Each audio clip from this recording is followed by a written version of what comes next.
Good morning. Still takes getting used to no rage. I know. Well, I can't do the rage. Yeah. The rage has been retired for the time being. But doesn't it... Can't do rage. Can't do ecstasy of gold. Right. The intro's going to change by Monday, so relax. We just didn't know what to do this week, so we kind of fooled around with the intro we had. People are saying it's disrespectful to have that intro. So, I don't know. We're figuring it out. Yeah. It's disrespectful, I guess, not to drive my elbow into DL Hughley's teeth. Like, what do people want? Someone wanted that yesterday? No, but I'm saying the equivalent, you know what I mean? Like, they just expect you, like, no matter what you do, no matter how you talk about something, they're like, you missed this, you didn't say it. It's like, guys, what do you want? Just people just lying. I can't deal with people that are just going to flat out lie about things. DL Hughley talked about Anthony yesterday. It went longer than I thought it would. And then people thought we weren't defending Anthony. And the fact was you absolutely defended Anthony because you're better at that than me as far as, you know, all the racial discussions go. And I thought it was fine. And DL thought, you know, Ant should be rehired.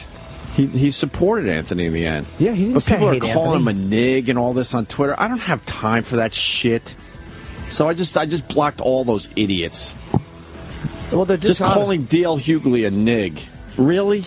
He wasn't. That's where we're at? He was, but it's like the guy wasn't calling for Anthony to be fired. He said one tweet about a race where I guess he missed, and then when he got corrected, he was like, "Oh, all right." Like he didn't adamantly fight, and I didn't know if it was right or not what he had said. If that was a tweet. So I took a phone call because you know, someone was upset about that, and you know, we put him on the air, and then we worked it out a little bit. Yeah. And then I go to my Twitter, and they're calling him a nig. I'm like, ugh, go away. I have no use for you. None whatsoever. And then they're like tattling to Ant going, I was listening to the guys today. It sounded like MSNBC over there. Oh, God, go away. I don't need you. And he knows you guys are, I texted with him yesterday. He knows you guys are dummies. He's like, yeah, no, I know. He knows. So all those dumb, you can Twitter it all you want, but those things you're just lying. You're flat out lying. Yeah. Absolutely. I would never sit here and let anybody throw Anthony into the... If a guy's going to give an opinion, if a black guy sits here and gives an opinion that, hey, look, I feel like this kind of lumped people in, and I don't... What am I going to say? Yeah. Hey, you can't feel that way. Yeah. Yeah. It would have been a better discussion if Anthony was here, of course. But I think Jimmy did a very good job defending Anthony yesterday when DL Hughley was talking about the situation and informing DL on the whole thing, too. I don't know if he knew all the facts. Right. So I thought it was just a good appearance by DL Hughley and a good discussion as far as that topic goes. You guys always defended stuff like that. And in this case, he didn't ask for, say, Anthony should have been fired. It's like, right. The fuck do you want the guy to do? Right. Like, what do you want him to come in here and say? Yeah. I don't have any opinion on anything anybody said. Like, come on, man. Right. It's silly. Yeah, whatever. Did I tell you when I was in Florida that Ron and Young Paul... Yeah, wait, it's now called Ron and Young Paul? I think so. I always mix it up. So could we do Opie and Paul and Young Ron, sorry. Oh, I was going to say, could we do Opie and Young Anthony? I wouldn't care for that. I don't think Anthony would care. There's no Tony here. How about Young Sal? Opie and Young Sal. I was just thinking, I don't know. They had me on. I still think we just call it Opie and Anthony because, you know, the Ron and Fez thing. Yeah. They still call it Ron and Fez. Yeah, you should call it Opie and Anthony. What? That would work. No, it would. Is that hurtful? To Fez, yeah. Oh. Anyway, in Florida, sorry. Yeah, no, that's okay. And they had a station, and I like that they did this. Yeah. Because they were just talking. We talked about Ant, and they had the station. The guy who runs like Miami Clear Channel is their station boss. This guy Lonnie, and he looked like Gary. He's like a bald guy, and he came on and said why he would have fired Anthony, and it was. He was just giving a management point of view, and it was like I'm sitting there, I'm biting my teeth, like I was so angry. Sure. But it was a pleasant talk because I can't get mad at him for just giving a management, because that's what anyone in management would have said. Yeah. But it's like I had to debate that point of view, and it's like on regular radio I couldn't curse. You can't just yell die at somebody. You got to hear them out. And it's like, all right, he's a smart guy, and what the fuck am I going to do? Right. You know, we're trying to figure this whole thing out, but yesterday DL Hughley reminded me that, you know, being on satellite is way better than being on regular radio. I couldn't believe some of the stuff he was saying about regular radio. They hire a guy like DL Hughley. They're giving him a ton of stations, and then they're just fucking telling him what he can and can't talk about because there might be too many women listening or something. Or kids. That's management and program directors that don't understand that women also like to hear some edgy shit and want to just be entertained and laugh as well. You can't handcuff someone like DL Hughley. They get one complaint, they're like, fucking, they freak out. Stop talking about it. Yeah, that's why the Anthony situation is strange still as we continue, moving forward or whatever. It's been, 15, 16 days now. They let us say whatever the fuck we want on the radio. On this channel right now, we could say whatever we want. Yeah. That's why it's so weird that went down like that. Because it wasn't anything on the radio, and honestly, like we've said all week, if Anthony did that whole rant on the radio, we would have got through it. Absolutely, we absolutely would have got through it. I think sometimes people just in a moment they panic a little because again, management is not used to being in a position where the Post calls them for a comment. Mm-hmm. They're guys who come in here and like any boss anywhere, they're not used to. They want to come in and just go to 4th of July weekend. And the fucking Page 6 is calling them, or the Daily News, or the Washington Post. They're like, like they don't want to be lumped in, but they're like, he's fired, right? Because then this is what the papers do. This is how fucked up the press is when they don't comment. Because Sirius tried no comment at first. They were not going to talk about it. Right. They probably hope it will go away. Right. And then the papers are, well, since they haven't comment, we guess they support his comment. Oh, right. I saw that. And it's such a shitty thing because the paper knows they're just bullying them into a comment. Yeah, they're just shitty people. We all know that. They're terrible. So that's how that went down yesterday. Yeah. But I have no time for anyone that just casually calls DL Hughley a nig. Ugh, silly. That was just ridiculous. Goodbye. Don't need you. Don't need you at all. And he's a good guest, and he's funny. He was hilarious. New material every fucking time. His act is new every time. It's topical. And then, he throws some of that honesty out there, which, that wasn't a popular thing to say here, that he thinks Ant doesn't like black people. But that's pretty damn interesting radio if you're in your car. Like, whoa, what the hell's going on now, Yeah, and it's also, he said, him saying Anthony shouldn't be fired probably not be popular on his station. Like, the black audience probably wouldn't want to hear DL saying that Ant shouldn't be fired. Right, so of it's course. like I don't know what people expect, how they expect the discussion to go. Oh, it's just ridiculous. Whatever. So. No one's calling in to yell at us yet? I don't know. What is it today? Yeah. What is it today? Yeah, what have we done wrong? What is it today? Everyone's going to be okay. Listen to us for a while. Ant's going to start his thing very, very soon. And you listen to that as well. And then whatever. We'll see what happens. Who knows? Maybe we do this, he does that. And then in between, we meet for a little something else. You never know. Yeah. Just push Anthony. That's another option, by the way. What? Oh, it's something, a third thing. A third thing. Yeah. We do this, he does that. And then we get together for something else. Why not? I just wouldn't want to drive out to Long Island every day. That's a hard drive. No, that's not the solution. I've been trying to tell people. The solution is not to drive out to Long Island and do a podcast from Anthony's house. He's gonna do it, and it's gonna be very successful. But that's not how I envision us doing a podcast. There's just no way. He's a good room set up too. I know, but what are we gonna do? Pull up into his driveway and hope that he's awake? Yeah. It's a nice house. We're driving back in rush hour traffic. Right. Yeah, he doesn't have to move he doesn't have to get in a car. Me and Jimmy have to drive out there. Just going out to Long Island's a nightmare. You can leave in the middle of the night, you're going to have traffic. Yeah. And then we're going to show up and the party's going to still be happening. You think, Ant, there's a man vomiting on my seat. Right. But he would have a logical argument because he would probably go, look, I did this for 10 years. And what can we say? Like, yeah, you did. Okay, right. So I guess it's fair. It's fair that we have to come out. I mean, we would probably have plenty of material just walking in his house. That studio is amazing. No, it's beautiful. Green screen wall. Yeah, it'll be way better than what we're doing here. Obviously. Yeah. I was watching one recently. I went back, I don't know why I'm talking about Anthony like he's dead. It's like I talk to him, 4 days a week. Right. But I was watching one he did where he had that stalker, and he was playing phone calls, like just her on there. And it was just him by himself. It was just so fucking funny. Right. I'm like, that's what you should be doing with something like that. Just going live and fooling around. Popping it on, fooling around. And yeah, it was really funny. We're fooling around over here, guys. Yeah, we are. We're just fooling around over here. Just so people could see us fooling around. Yeah, and we're acknowledging that this isn't even close to the Opie and Anthony show anymore. We're trying to just try to do something different with this. Norton and Friends is still the one I push Norton and for. Friends. Yeah, it's just not catching a lot of steam around on here. your radio dial. Yeah, no one is really picking up on that around here. Unfortunately. I mean, if you got to cancel, I don't know what to tell you. People are canceling subs. All right, cancel then. What are you going to do? I don't know what to say. We're when in a people tough say spot. That. Yeah. I don't want you to cancel, but if that's how you have to make your voice heard, then cancel. What do you want from me? Fuck. We're in a horrible situation. And in the end, we had nothing to do with it. People come in. I got in my building yesterday. It's like, dude, I canceled my satellite, but I don't want to leave you. I'm like, it's a bad position people are in, too, because they want to show tremendous support for Ant, and they're displeased. Right. But they want to support us. They don't know how to do it. And I don't know what to tell people either. And then we have nowhere to go.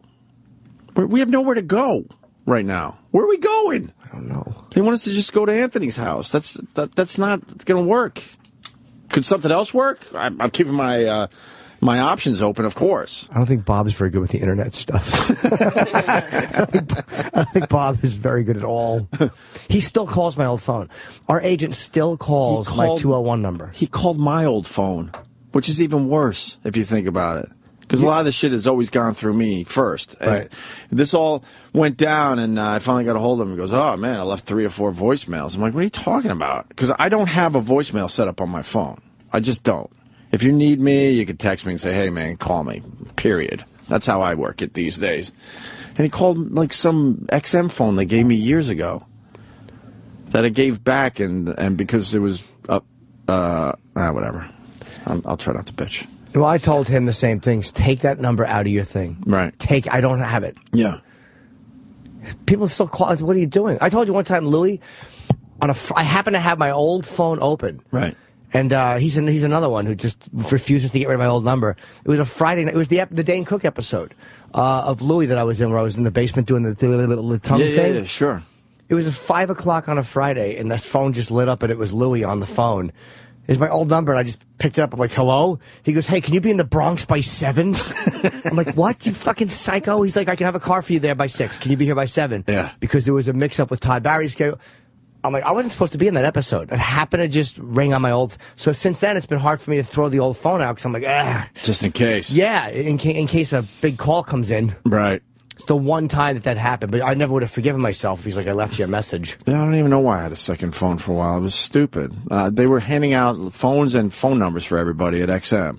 And then, because they had a shitty phone, I bought a brand new phone. And then when I decided, whatever.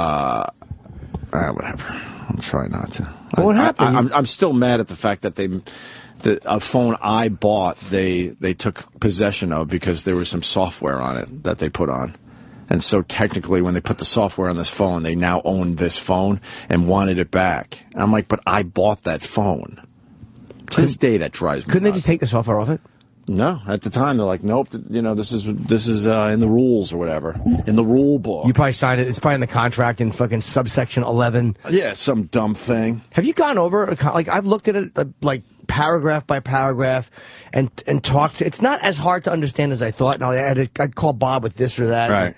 Reading a contract, they purposely make it hard, though, just so lawyers have a job. Yeah, thank you. Yeah, just so lawyers stay in business. I've never read the fine print in a contract. Hell no. But when you look it over, it's like most of it is pretty understandable. If they would just say Jim and company. Yeah. A subsection of lender. What the fuck's a lender? I don't know. What does that mean? They just do that to confuse you. Put my name. Right. Put your name Sirius, my name Jim, or any company. Right. And I can follow that much easier. Yeah. If we do this, Sirius gets this, Jim gets that. Why does it have to be in lawyer speak? Yeah, or Roman numerals. All that shit. Why?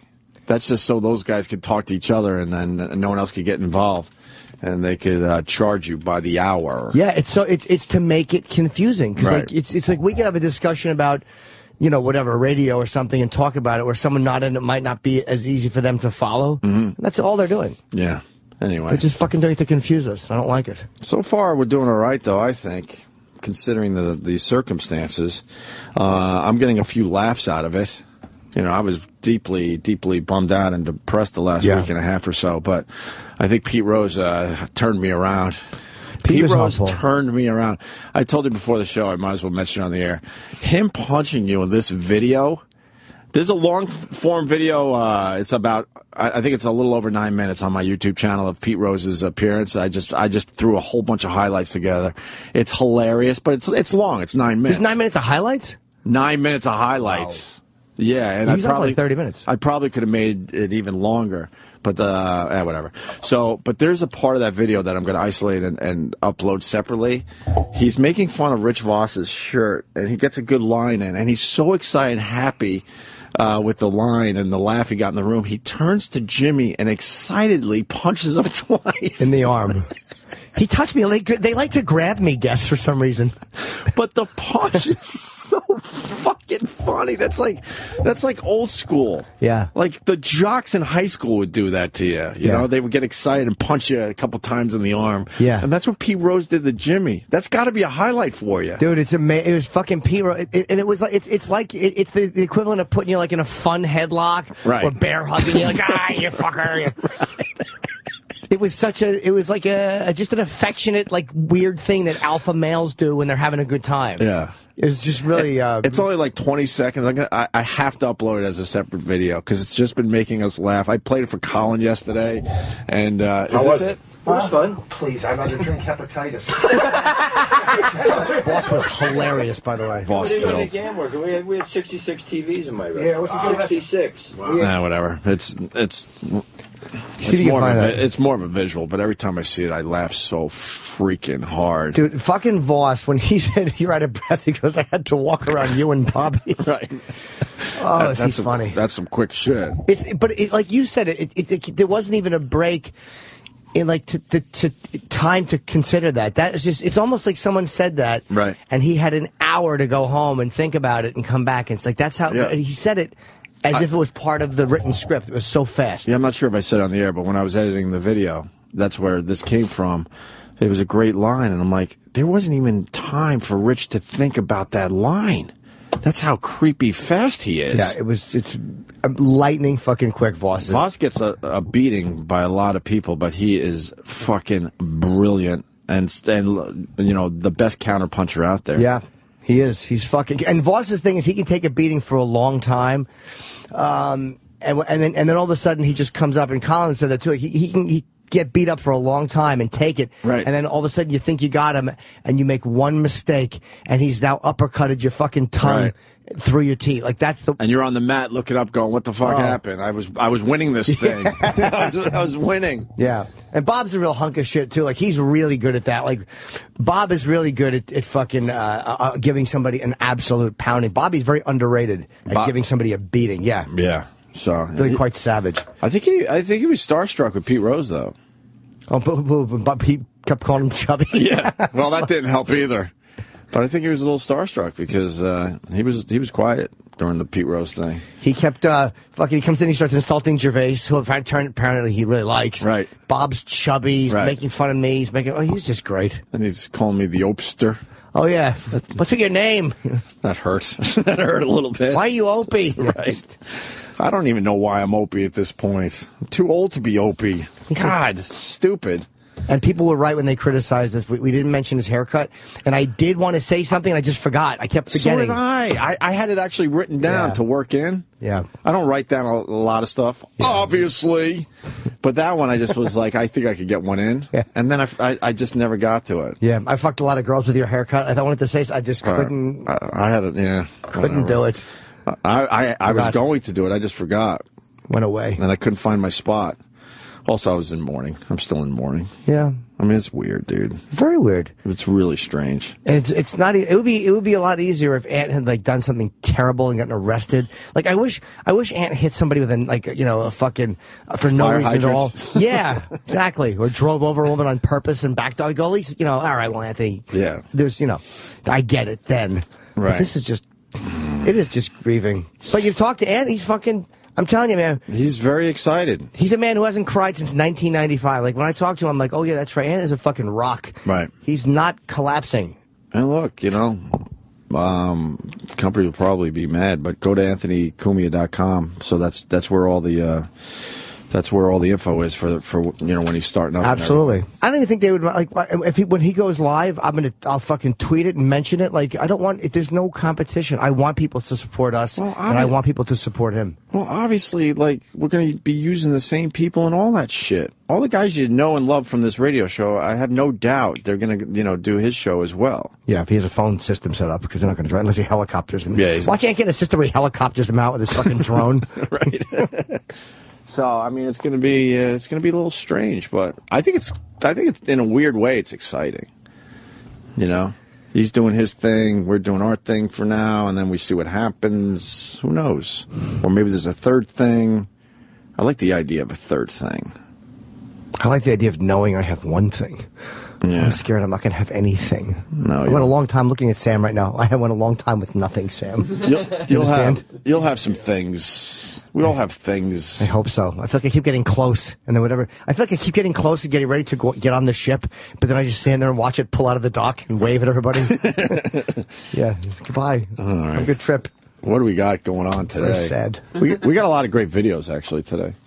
We really do. We have another girl on drugs, getting her wisdom teeth out, saying stupid shit.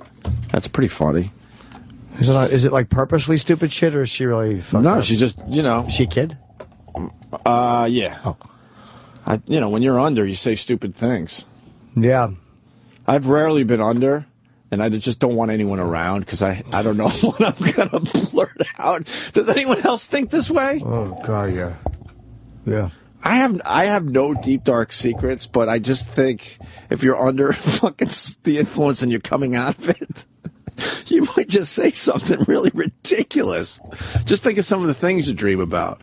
And now if you just blurted out some of those dreams in front of your loved ones, they're going to look at you like, what the fuck? Yeah, it's too weird. And it's too scary to know I'm going to say. You never want a girlfriend around when you're coming out. Fuck your friend. I know you love me to hear from my fuck your friend. What? Put it in my hidey. Yeah, put 3 fingers in my hidey. Anyway, we got one of those. This girl, she gets her wisdom teeth out, and she says some crazy stuff. And, I don't think she would say this type of thing if she wasn't under the influence, right?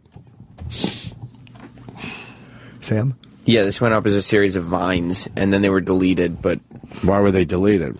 I mean, she was probably embarrassed. I'm assuming she or her friend or mom put them up. Right. But obviously everything lives forever on the internet, so they upload them to YouTube as a series. Well, cool. Gawkers. At least they're highlighting it. Huh? Gawkers on Gawker. I can't wait till something happens to them. To Gawker? Yeah. Yeah, they're fucking scumbags. We gave them that Anthony Weiner thing back in the day, and they owed us for that. There's no loyalty. I know. They're just terrible. Let's see what they got today. I almost don't want to play this because of how bad they are. What's that thing? You can find it on YouTube. Yeah, just go to okay. YouTube. It's not like it's like... All right, so we're playing this off YouTube today. Yeah, it's not theirs. All right, good. Hold on, pause that for a second. I see Florentine coming down the hall. He should come right in because he might have a few things to say about this. Yeah, Why? Yeah. Why we have to videotape everyone? Right. We get it. What's the problem? What's the problem here? We know. I'm not 8. I'm not 8 is one of my my favorite Florentine lines. I know. I'm not 8. You can say that again. Ketchup what? Why? I'm not 8. Good morning, a lot of flack for that ketchup line. Did you really? Yeah, everyone's like, "Oh, how can you not like ketchup?" Well, because it's not American. Hamburgers, hamburgers and ketchup. That's it. It's liquid sugar. That's all it is. There's a lot There's of all sugar. chemicals in it. It does. I'm not going to put sugar on my steak.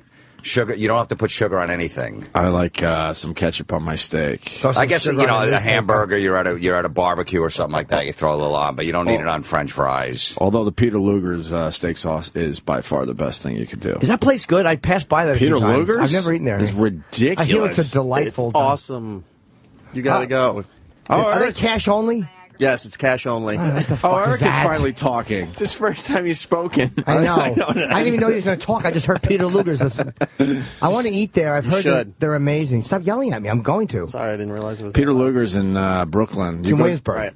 Well, they have one out on Long Island now, too, or something, don't they? But who goes to Long Island? I think back in the day, Joey all do. Paisano brought me to one in Long Island. I think that was a Peter Luger's. But you go to the one in Brooklyn, and when we used to go back in the day, he's right. It's all cash. You eat like shit. Your cholesterol, you could see go up in front of your eyes. It's all picnic tables. Yeah, it's all just wooden tables. And people take their steak knives and just stab the tables after they've had a few drinks. Really? Cash.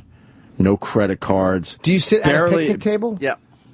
I wouldn't call them picnic tables. They're long wooden fancy tables. picnic tables. With strangers, you said?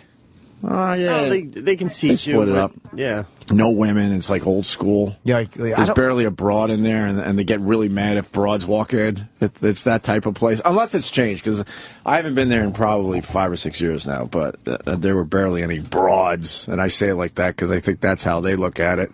And then we pulled up in a car, and then there's a bunch of this is back in the day. Right. I don't know if this is still happening. A bunch of homies, and you pay the homies to make sure your car doesn't get fucked up. Don't they have valet there? They might have that all now, but it was a bad neighborhood when I used to go there. So you would pull up and you would give these guys that weren't really working for Peter Luger's a few bucks, and they made sure that your car was untouched. But how do you know? Like, if you only gave them $20, maybe they mess with your car, though. Maybe people give them 50, and they go, "Oh, just give me 20. I'm going to cut his tires." If you give them 20, they still might pop a tire, but they're not breaking in and grabbing, old school stereo or something. I don't know.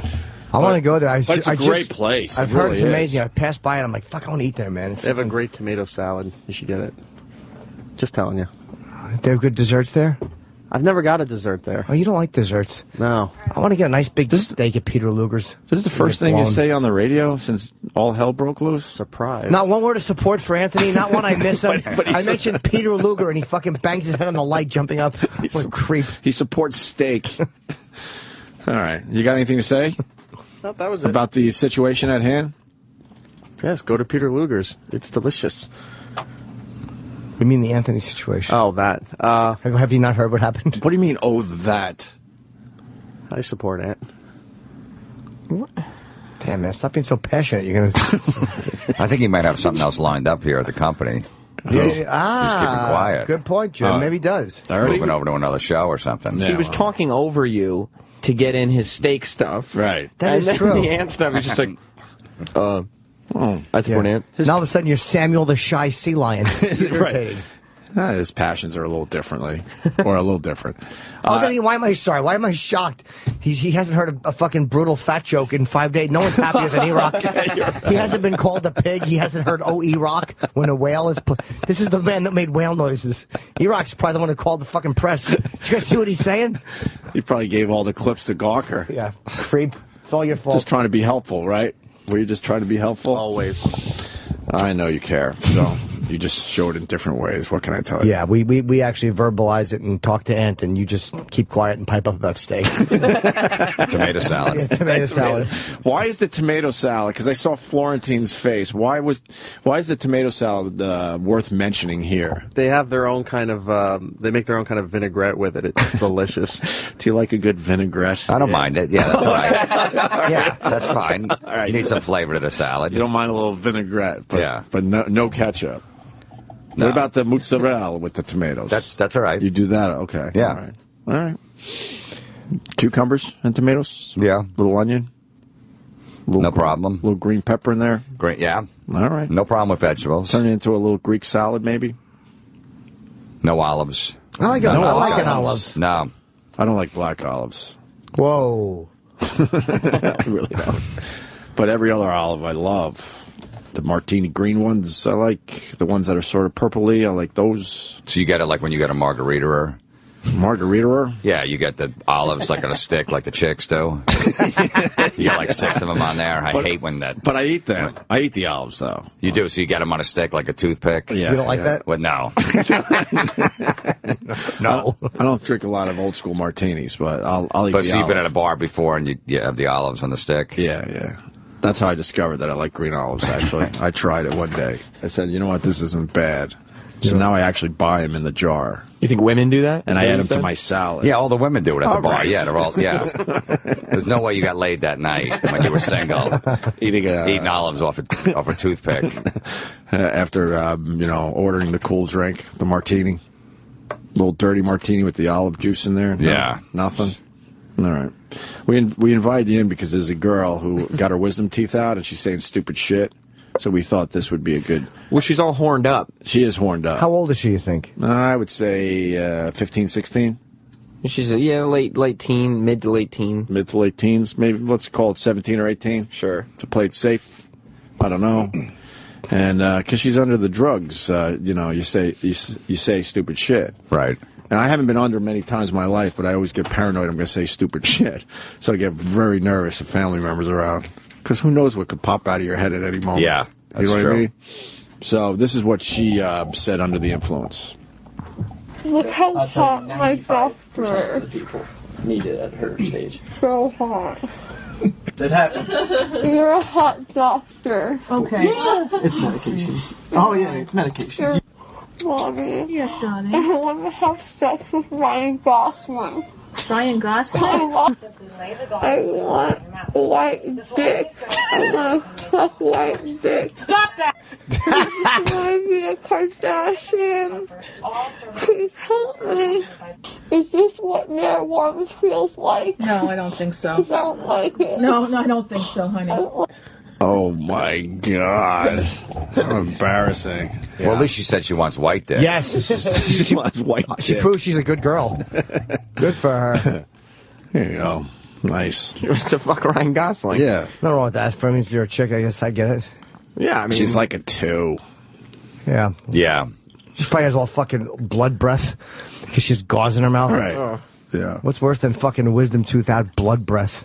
I never had the wisdom teeth pulled. Really? They all came in nice? Came all in nice. Oh, mine came all in nice. fucking horrible. Like someone threw a rock through a bay window. Really? Really? Yeah. All sideways and shit. Yeah, they all had to be taken out, all 4. Do you lose them or no? Yeah, I only had 2 taken out. They're painful, man. Yeah. When your blood doesn't coagulate properly and it dry sockets, I've never felt pain like that in my life. Never. Ugh, really? I felt like somebody, because they pack it with something. Right. I think I smoked, and you suck out the clot that's Right. building, and then they wind up it's like a piece of dry bone. Yeah. And like food collects in it, Oh, it my stinks, God. and it feels like someone is taking like a little needle Yeah. and rubbing it on your bare bone. It was agony, and they finally went back in and filled it, and that was okay. But man, that was painful. Yeah, I remember it hit a nerve. I thought I needed glasses, so I was getting headaches every day. I went and got my eyes checked, and they're like, yeah, you could probably start wearing glasses and stuff. I had no idea that it was actually a wisdom tooth hitting a nerve. Wow. The only time I felt good is when I went on stage. I remember going on stage at the Cellar, and that's because the adrenaline of being on there. I didn't even feel the pain on my nerve. Right. So I would stay up there for like 20, 25 minutes. I'm like, I just want to stay up here and then finally they realized I went to a dentist. He goes, no, you got your wisdom teeth need to be taken out right away, and that's what it was. And there's I had nothing no you idea. I can thought it was a take for it. brain tumor. I had Sure. Yeah, even aspirin, none of that stuff. That Ambisol or whatever you rub on it. Nothing worked. You were No. probably happy when you realized it was just a wisdom tooth. Absolutely, right? yeah. That was probably a relief. God damn, that's not good. They had to operate, right? They actually do surgery. Yeah, on rip him? it out. Yeah, it was like $150. I had no insurance at the time, so I think it was like 100. I That's said, just cheap. take out 2. Just take out the both on one side. That's all I can cheap, though. afford. You're not going to get that done for $150 these days. It was something like dentist in like some Spanish neighborhood. It was shady. I don't In our old know. neighborhood? Yeah, in the old neighborhood. Yeah. I still got to pay out of pocket. We don't have dentist coverage. We don't have dentistry. Why? You don't have dental. You don't have that? No. I'm pretty sure I do through SAG. You do, yeah, through SAG you have it, yeah, through Or the AFTRA. Actors Union. Yeah. Wait, I'm after. Then you maybe do have it. What are you after from? I don't know. No, this is not an after gig. This isn't an after. No. Is this a SAG gig? No. No. Is this a sad gig? Yeah. Yes. Because I had a root canal and I had to pay out the fucking nose. How much was it? That's like Thousands. Yeah, like $3,000. Well, it Because started. they got to cap it off too at the end of the root canal too, right? Well, it started with, I told the story on there, but really fast. I was eating hummus, the softest thing you could eat, and my tooth broke. I'm like, oh boy, there's a problem. So then they started with a crown. So they do a crown, which is not cheap, obviously. And then there is still problems. So then they go, oh, you better go see a specialist. So then they're like, yeah, you need a root canal. So then they drilled through the crown to do the root canal. I had to pay for all this shit.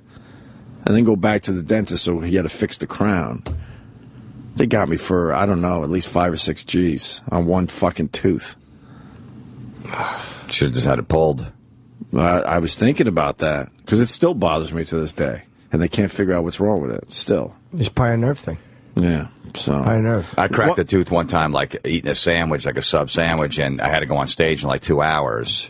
And it was my front tooth just came because I was air guitaring with a hammer. I remember when I was like 15 years old to Van Halen, and I cracked my tooth On the hammer? Yeah. Because I was from headbanging? Yeah, I was just, I don't know, roll around the bed or something like that. Yeah. So it was my front tooth, so I cracked it. And then like 8 years later. Were you using it as a microphone or no, the guitar? as a guitar. How big was the hammer? It was just a regular sized hammer, but I think I did a flip off the bed or something like that. And broke your own tooth? Yeah, I cracked my front tooth, and then like 8 years later, it just broke when I was eating a sandwich. I had to go on stage in like 2 hours.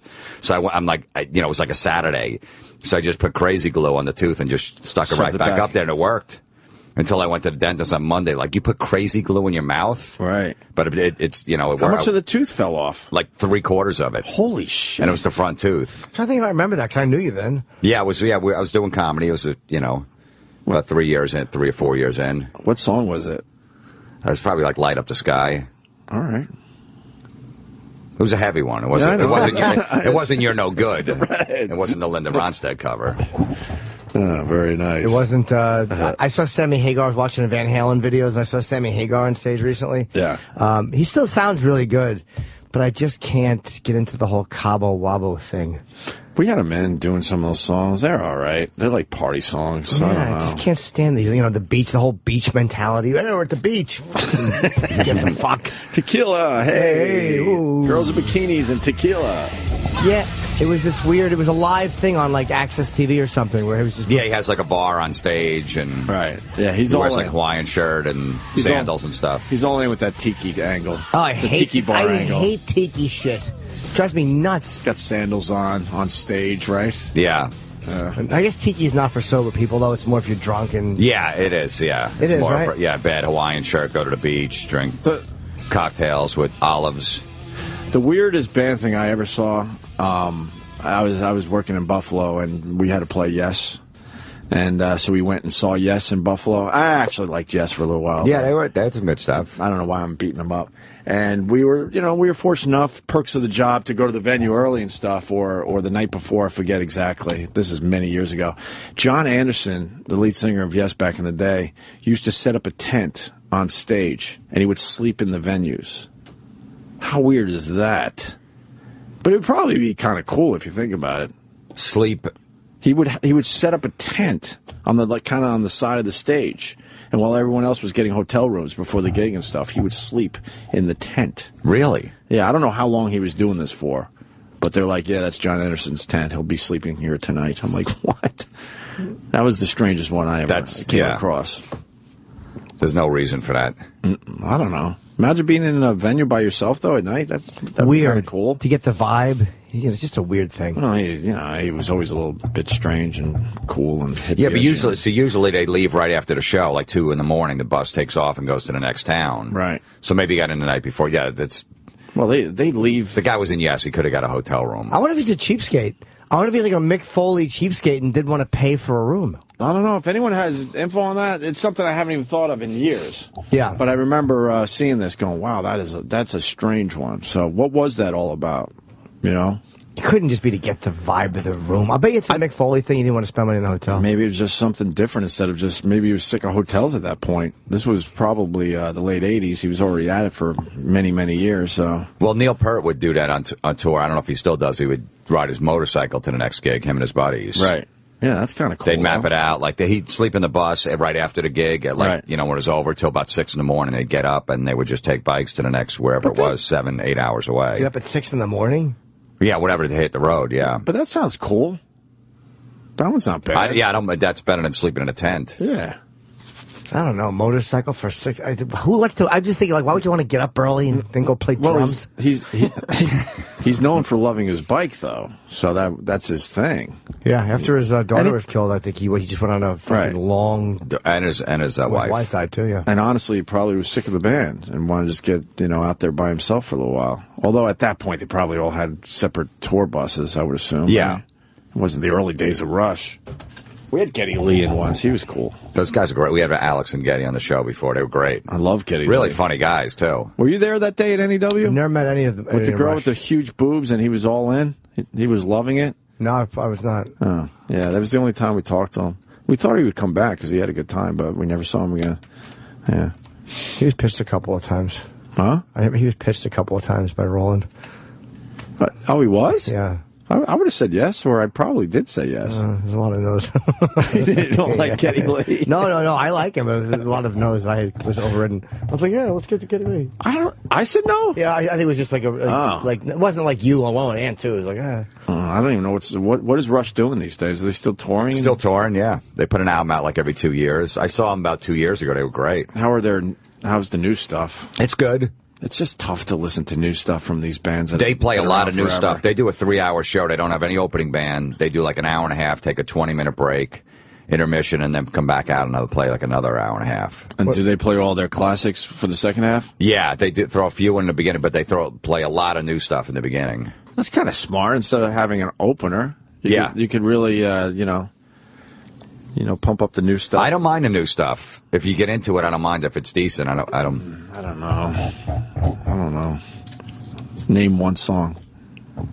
No, I'm just saying, like with a band, I like when they do. When Sabbath played, right. they did 4 new songs. It was 4. They actually did a song off the bonus edition, right? Methodemic. They did in the beginning of the tour too. I love when they play new stuff. This is the first time I ever wanted new stuff. Was listening to the Sabbath tour. I wanted new shit. Yeah, AC/DC, their last tour, they did 5 new songs off that Black Ice album. Metallica did 5. Black Ice was a good album. Yeah, and Metallica, Death Magnetic did 5 songs. Right. No, there's still bands that can pull off new music, but in general, I don't know. Like Journey, do you want to hear a new Journey song?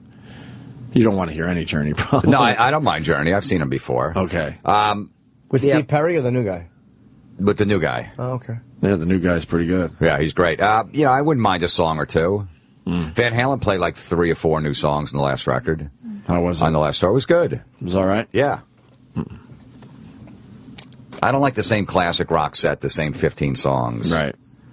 Yeah. Guns N' Roses does a lot of that too, actually. With the Chinese Democracy, play like 4 or 5 songs.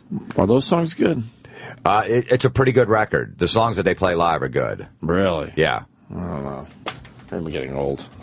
My taste is changing. Even like the last Pearl Jam record was good. No, Pearl Jam, I'm all in with new stuff. See? So I don't mind that they're still coming out with new things. And that's a band that definitely does new stuff when they perform. Oh, absolutely, yeah. And they're doing it right. I don't know what the difference is. Like if I go see Pearl Jam, I want to hear new stuff. If I go see Rush, I don't want to hear new stuff for whatever reason. I just want to hear Limelight and get the hell out of there. Right. What'd they close with, Rush? Was it Limelight? Probably. That would be the one, maybe. Spirit of the Radio. Spirit of the Radio's up there. They put on a great show, though. Neil on drums is a monster. Absolutely. Best drummer probably of all time. I would. Bill Burr doesn't like him. I think it's really funny. Bill doesn't? No, Bill was into the drums. But yet, I'm fucking sick of Neil Peart. No one hates Neil Peart. I believe he does not like. I could be wrong, but I remember Bird talking about how he doesn't like Neil Peart. Well, he's a big Bonham guy, Bill. Yeah. Is it? Okay. Yeah, absolutely is. All right, why don't we take a break here? We got Florentine today. What do you got going on there, Jim? My tickets for on sale for my special, September 13th. George Street Playhouse in New Brunswick, New Jersey. Go to georgestreetplayhouse.org or JimFlorentine.com. Get the tickets there. Great. Yeah, that's going to sell out. And the podcast is doing very well. Podcast is doing good. And this weekend, I'm at Uncle Vinny's Comedy Club in Point Pleasant working on the material, New Jersey. Cool. We'll be back. We'll be back with more Opie and Bobo. I dare you to change the channel. Please don't. For Florentine, some VH. Gotta like the VH. Where's my hammer? Where's your hammer? What kind of hammer was it? Just a regular hammer. Just a regular hammer. I probably had like sunglasses on. Long hair back then, right? Yeah, long hair. And then you did the roll. Scarf. I did like maybe a tumble saw or something like that. Little roll. On your back. And forward roll. And then the hammer hits you in the mouth and takes out one of your toofuses. You think you look like an ass? Yeah. Of course. That's what you do when you're 15. You're young, you're angry, and you got nothing going on. Or 18 or 19 when exactly. When you're in an air band. How old were you when you started doing stand-up? 24. 23 or 24. Okay, because you said, oh, no, that believe me, that's you're coming back. I'm to only me. just doing some math because you said 23 or 24. So you said you hurt your fucking tooth. Yeah. And then 3 or 4 years later, you're on stage. So you're probably 20. No, I said 8 years. 8 years Oh, later. Yeah, it was shit. because I remember it was like 15, He did, and I was okay. doing comedy like a year. He did say Okay. 8 years. All right. I was playing at that Holiday Inn in Jamesburg, New Jersey. Remember that? They used to- 8A, that's my first paid gig ever. Yeah. Casey Martin got me Yeah. that. Well, you got me that. And that's Right. when the tooth fell out.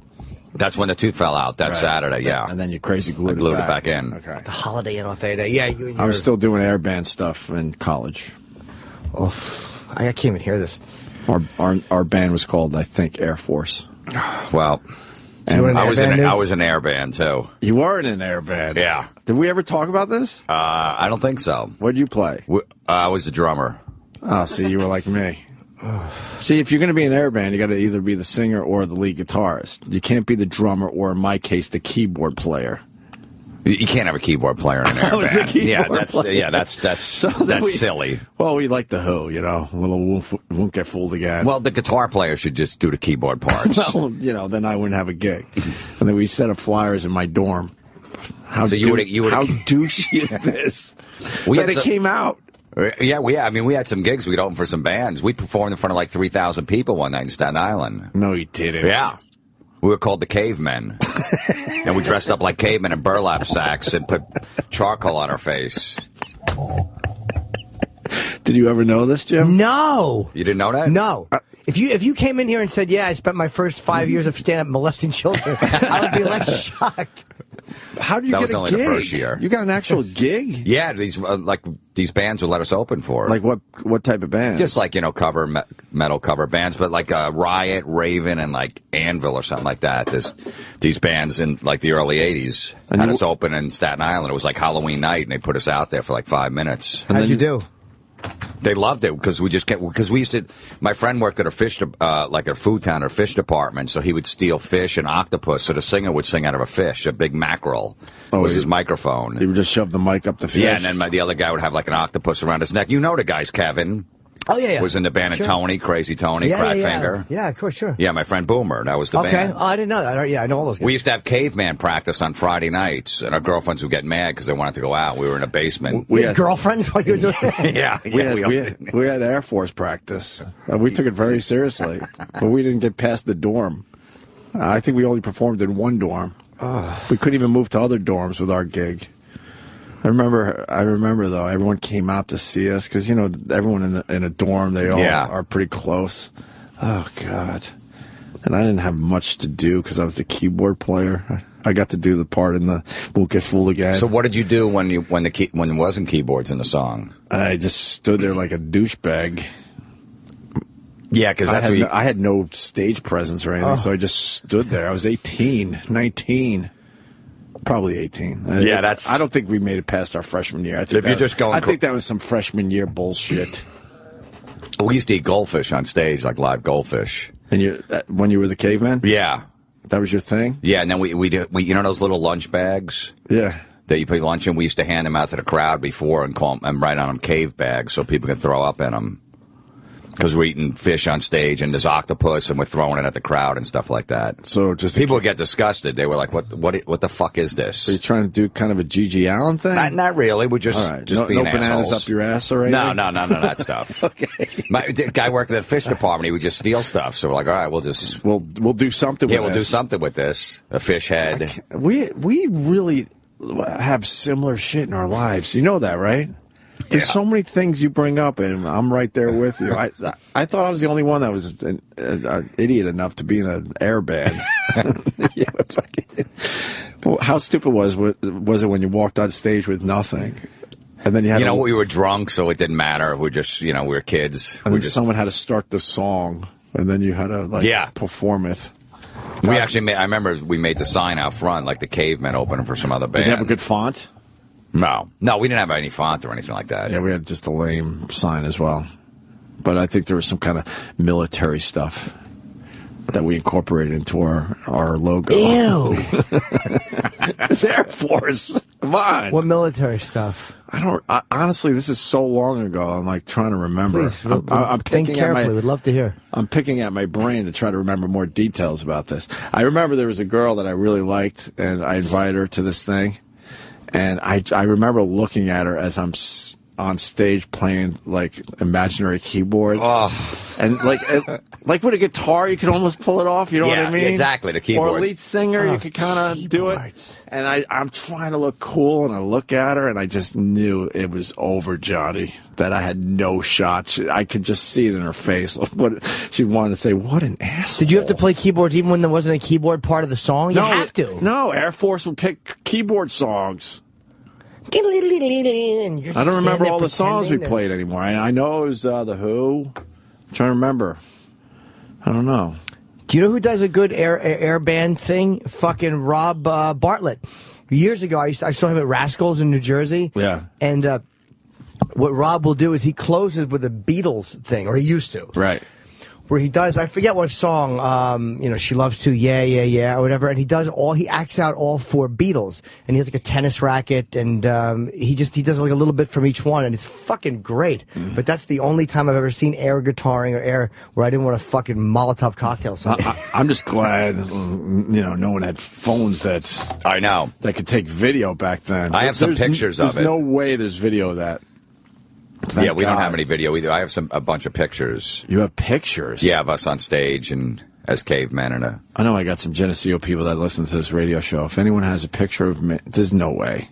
There's no way. Someone has to have it. You think? You think there might be a picture out there? Or a video. Somebody was videotaping something. Video. Someone had a big video camera. There's a chance at a picture, though. Me doing air. I'd love to see that. Air keyboards for Air Force. It was Onondaga Dorm back in the day in Geneseo, so there's no way. We would just get paid in beer. Like the club owner would just say, "Look, we're not paying you. You're not even a band. You're going to go up there and do like 2 or 3 songs, but we'll give you free beer." That's pretty cool. So we're like, that's awesome. I remember one time How many gigs did you do? Probably did like 5 or 6. Damn, Jesus. But I remember one time the owner comes in the back room. We're all dressed up. We're ready to go on. The owner goes, "Look, this is the first time." He goes, "I can't pay you guys. You brought some people. I appreciate it, but we'll give you free beer. I'll pay you in beer." And my friend Kevin goes, No. It was almost like out of the honeymoon as Ralph Cram. He goes, No, we'll pay. The guy goes, "No, seriously. You guys brought 20 extra people. Just drink for free all night." He goes, "No, seriously, we'll pay." And we didn't have any money. And the guy goes, "All right, then fine, you guys could pay." And he walked out of the room, and we go, "What the fuck did you just do?" And my friend Kevin goes, "Just spit on me." And we just spit on him for like 10 straight minutes.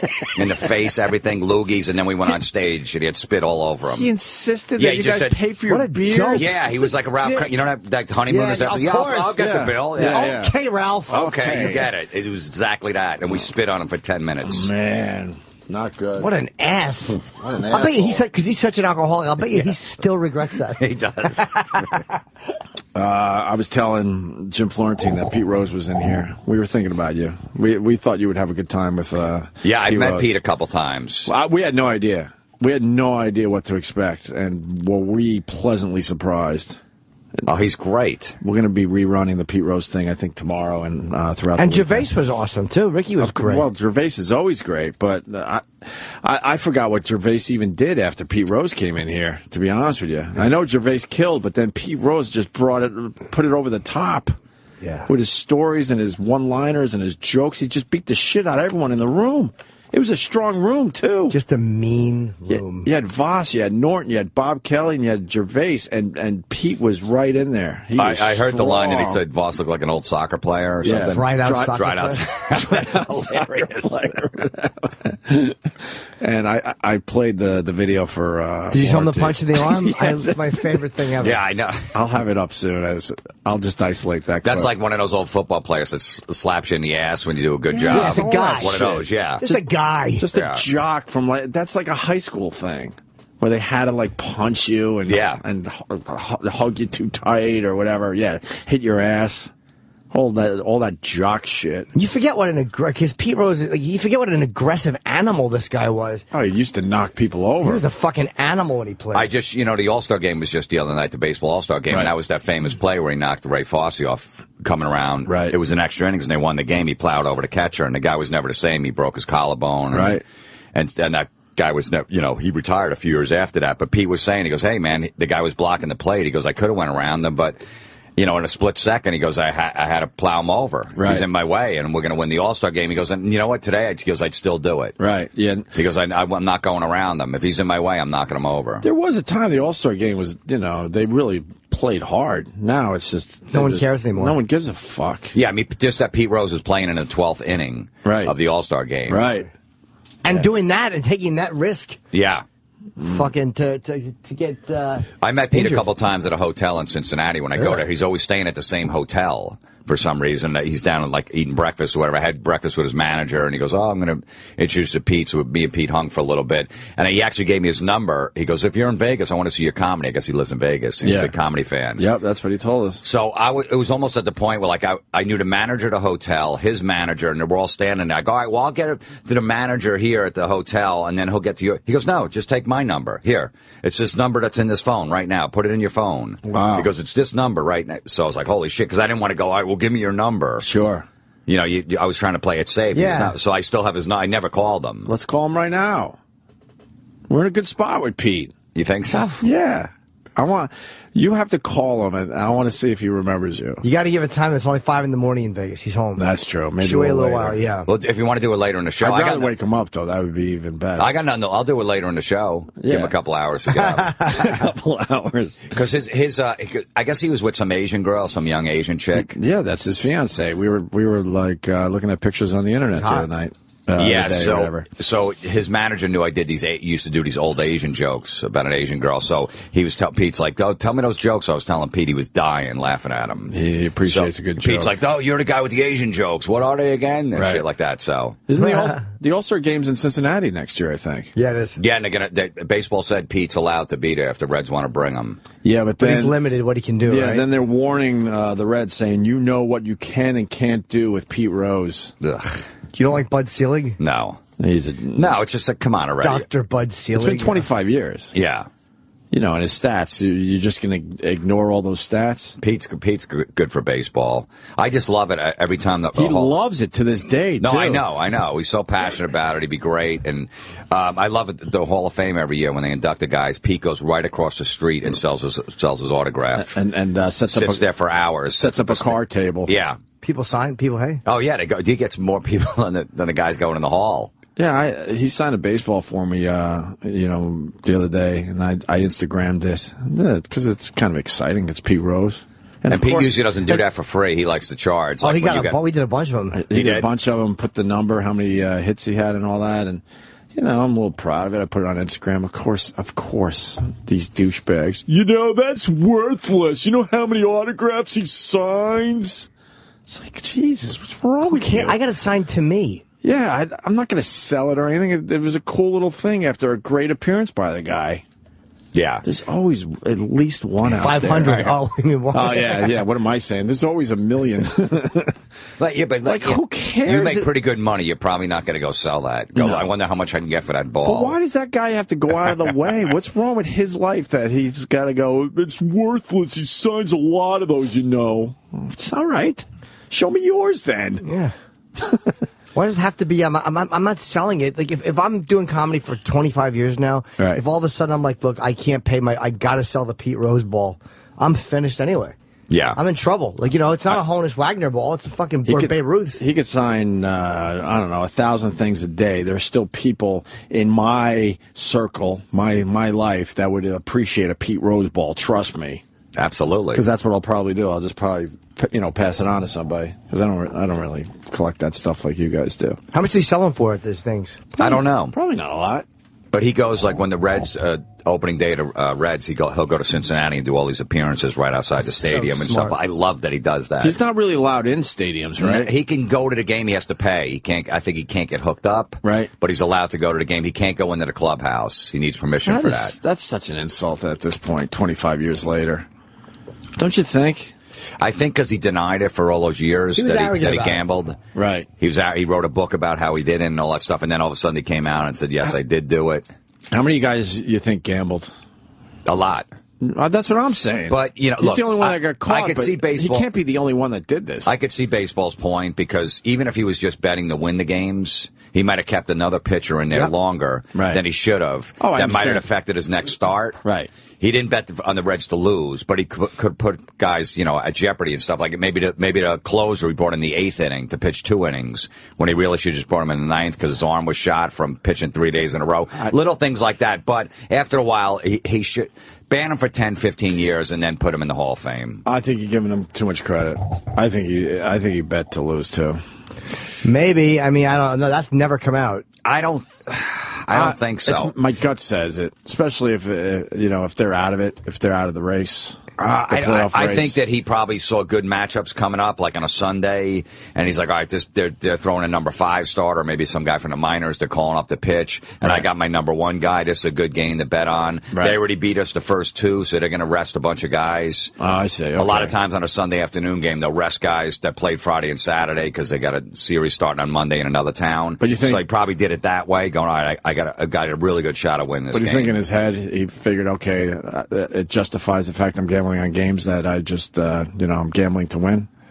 No, but you know what? When you get caught up in that as a gambler, maybe he needed to get out of a big hole by betting on him to lose. That's what I'm thinking. It's possible how deep he was into it. Yeah. If you're on the hook for a bunch, then you go for the easy one. Baseball has to take a brutal stand on that, though. I don't blame baseball for that. I just hate Bud Selig. 25 years, though. You can't deny what he did. His stats are ridiculous. It's a joke that he's not in there. Put him in there with some weird asterisk.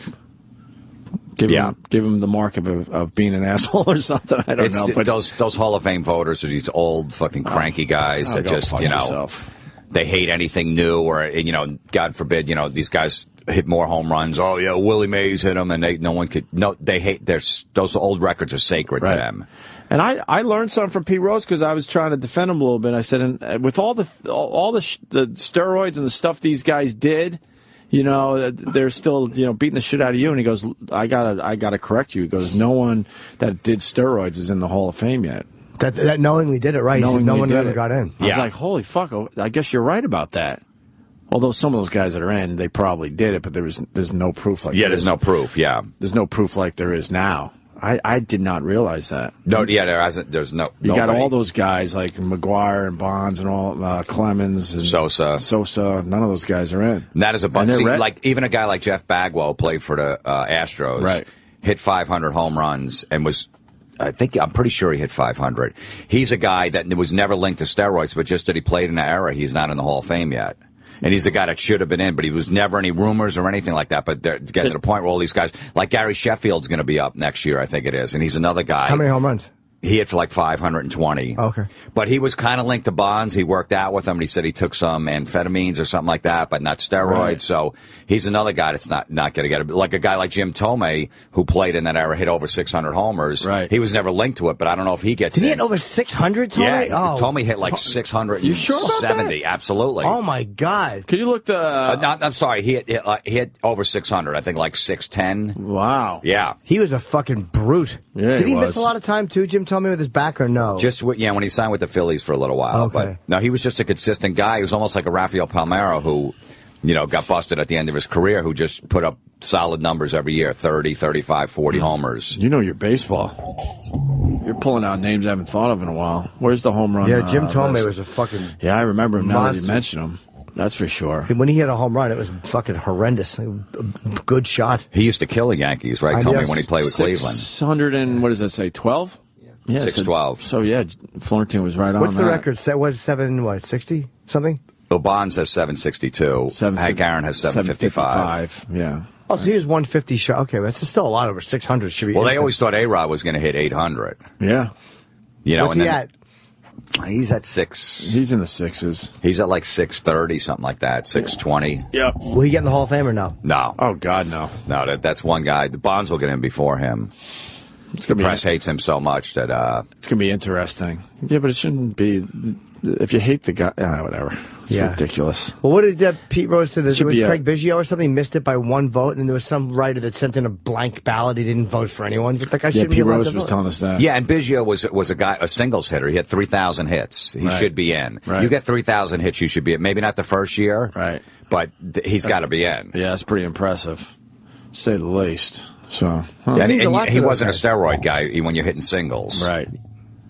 Those guys in the 70s took it too. They were all taking amphetamines. It was just a whole jar of stuff. They go take it before a game, so they were all jacked up on stuff. So it doesn't. Every era's done that stuff. Yeah, to deny that's ridiculous. That the sport was pure until the steroids. Get the fuck out of here. Why did these other guys hit 700 homers? Right. And 600 and 500, but they weren't on it. But all of a sudden, these They were guys, out of shape too. Well, they're saying Hank that Aaron never really looked like he was in shape. Yeah. Especially near the end there. He kind of had a beer belly when he hit Yeah, his, well, yeah. when He hit played his into his final home 40s, run, though, right. yeah. Aren't He was they a little saying- slow going around the bases. Oh, boy, was he. because those guys were hitting more like Babe Ruth was hitting more than most teams. Like baseball was played differently back then. Well, that's the whole theory. Like Babe Ruth hit like 60 homers or 58 homers one year, and the next person was close was a whole team at 23. It's like something. If that happened today, that's like Albert Pujols hitting 220 homers, the next guy hitting 50. You'd Right. be like, wait a minute, what's going on there? So there was always rumors. You think he was that much better? There was or- always rumors that he might have used a cork bat that year. And then they livened up the baseball after that when they realized people were coming out to see a guy hit home runs. And that's when all the numbers went way up. The next year, that's when everyone started hitting 50 and 60 home runs. Wow, you know your shit. I didn't know that they rumored a cork bat. That no one wants to talk about it, but yeah, there was rumor. Because how does that happen? That a guy just hits 58 homers, and the next team with 21 players on it hits 23. But how does no one else cork their bat? Like, how come no one else corked the bat? I don't know. I mean, he might have been at that time where no one else did it. He just found somebody that looked, this ball's going to go further. I don't know. I mean, that was the rumor. Who knows if that's true or not? But it has to be something. it's got to be something. Like I'm saying, if Pujols hit 220 Yeah. homers this year and the next guy hit 50, you'd be like, all right, something's going on. He wasn't That's about what the superhuman. ratio was. Or you have to say, okay, he was superhuman. You know what I mean? Yeah. Where the second guy's not even close, that doesn't make sense. He was ever. a pitcher too, though. He was a guy who pitched well. He was a much better athlete than people think he was. Ran pretty well for a fat man. Fucking, you ever see Cobb? One of my favorite movies ever. He, I don't know, man. Maybe he was that much stronger than most other players. Was it back then? Like no one else was hitting like that. He was a bit bigger, but I don't know. Barrel chested fatso. Wasn't in shape whatsoever. Garrick was in way better shape than him. Was he? Oh, Well, yeah. for a while. Jesus. Until his pinky went numb. Yeah. Oh, is that what started it? No, I don't know. I hear it starts with a Yeah. pinky or something. Next thing you know, you can't move your head. Great. Thank you, God. Thanks a lot for that one, God. See, look, there's old pictures of Babe Ruth. He wasn't even Let me see. close to in shape ever. The one where he's folding his arms in a way where it pushes out his biceps is almost him in shape. Oh boy, he's not in shape at all. There. God, no, he's That really 50s hairdo. extremely soft looking. And then, But you got to I mean, and everybody. his story's really sad. At the end of his career, when he was like a player manager and all that, and he just stayed in there way too long. Yeah, he was like with the Boston Braves or Was something. it the Boston Braves? Something, yeah. He was a player manager, yeah. Right. So, good old I met his Ruth. daughter. Yeah. I did a signing for Epics. They were at this big company thing. I forget what it was. And Babe Ruth's daughter was. That's where I met Willie Randolph. Was doing it, and a whole bunch of Bill Buckner and fucking David Cohn. There was all these cool players, and their lives were so much longer. Mine was humiliatingly short. People would just feel bad for me and come to get something signed. Yeah, that's when you got to just keep talking to the one guy. Oh, I couldn't do it. You Willie ask him what he Randolph. does for a living. Really, where'd you grow up? Oh, yeah. Just a stall, so it looks like you're not just standing there by yourself. I've done that before, selling merchandise, and no one's coming by. We the might have worst. had a couple of those lines over the years. Oh, yeah. Oh yeah. So you just keep talking to the guy, and then you're like, all right, well, at least I'm not just standing here. I love when and then one guy will call you out and like, well, where is everyone today? I thought it'd be crazy. Like, oh, we had a rush about an hour ago. It was just nuts in here, you know. You try to come up with of course. excuses. Or if no one's at your table, you just look down like you're shuffling your merchandise, fixing it, so you look busy, so you don't just look up and people walking by. The guy that walks right in and right to the table, and you're like awkward. He goes, man, I thought I'd have to wait 2 hours to meet you guys. Thank God for fucking now these phones, because you can look at your phone, check your Twitter. You can act Absolutely. busy like you're in the middle of an important conversation. No, it's not that nobody's interested. I'm very busy. I've chosen to cut the line. We've also had very long lines too. Yeah. Sure. Let's say hi to Adam in Jersey. We got Florentine in today. Adam, what's up? Florentine, I thought that was Pharrell. I'm sorry. Shake it up. We got this, sir. I don't really understand. Because we're talking sports, or because you sound Jim like has a Scott gravelly Farrell? voice, and we talk sports. All right. Anthony in Idaho. What's up? Hey, what's going on, guys? We're, doing this. Right on. Florentine, you by far have the funniest fucking podcast out there. I have never laughed so hard listening to the last, 3 or 4 podcasts. The awful Facebook update. Yeah. The gym selfie called a healthy. I have never in my life felt so dirty as a human being than when you uttered those words. Oh, tell us about this. I always do it like a podcast like once a month on awful Facebook posts. Right. I have fans send them in, and they just said, if anything that you think I would hate, send it to this email address, and they just send them in. And there's guys like go to the gym and they take pictures of themselves, right? And they'll say healthy instead of a selfie because they're at the gym. God! And they'll send me those pictures. The guy's like, he's holding the phone out, healthy, hashtag healthy. It's the worst. Oh God, it's pretty bad. Is that bad or terrible. what? It's really terrible. And another guy did put up shelves in his garage, and he put shelfie, and he took a picture next to the shelfie. Oh. I did one while I was watching The Sopranos, but I don't want to say what it was. Thank you, Sam. You have to have Norton on your next one. Have to have who? You have to have little Jimmy in on the next one. No, I know. I got it. Yeah, because we could just find a topic that just annoys us and just go off for like an hour. You're not a big Facebook guy? No. Why? It's just. Do you like when people poke you and invite you to a It's just not, Listen to the podcast, and nobody will be a Facebook guy anymore. I'm a little behind on the Florentine podcast, I gotta be honest. It's one of the ones I really still like a lot. Yours and best one out. Yeah. Well, I just did this week. I just did one on when I used to work construction. So I told these construction stories where I used to just pull pranks on people and shit in the spackle bucket and stick it in the room next to them when they're painting. The whole day. I shit in a bag, in a shopping bag. Yeah. And we're in this house. It was like 100 degrees in the summer. Yeah. We're fixing up this old shitty house. And my buddy was painting in the bathroom. There was no window in there or anything. And it was garbage everywhere. And I shit in a shopping bag and I threw it in the corner.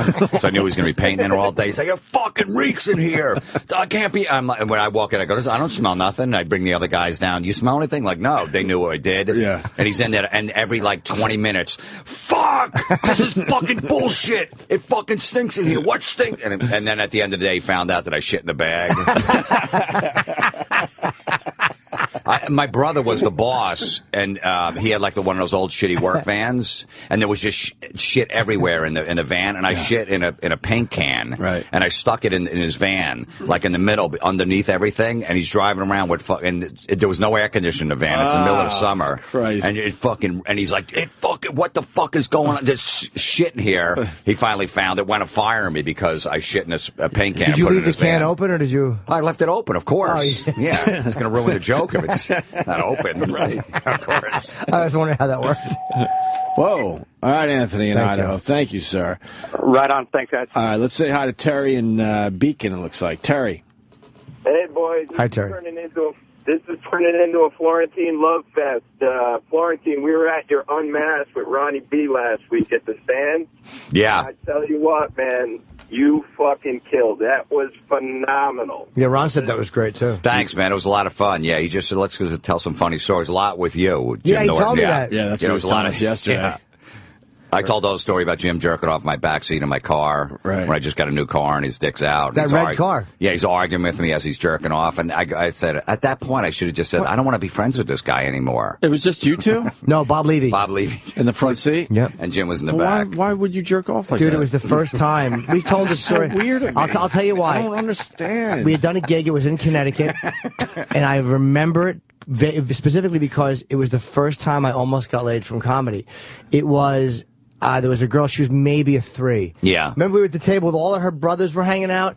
And she's rubbing my leg under the table. I've never had that happen in my life. It was like something out of a porno movie. Right. And I almost dumped in my pants. And you had those weightlifter pants on, right? Yeah, the purple ones that Mark Vito gave me. And so I fucking walked her out. And I'm like, come on, I'll sign a headshot for you. And I've never wanted to get blown in the car so bad.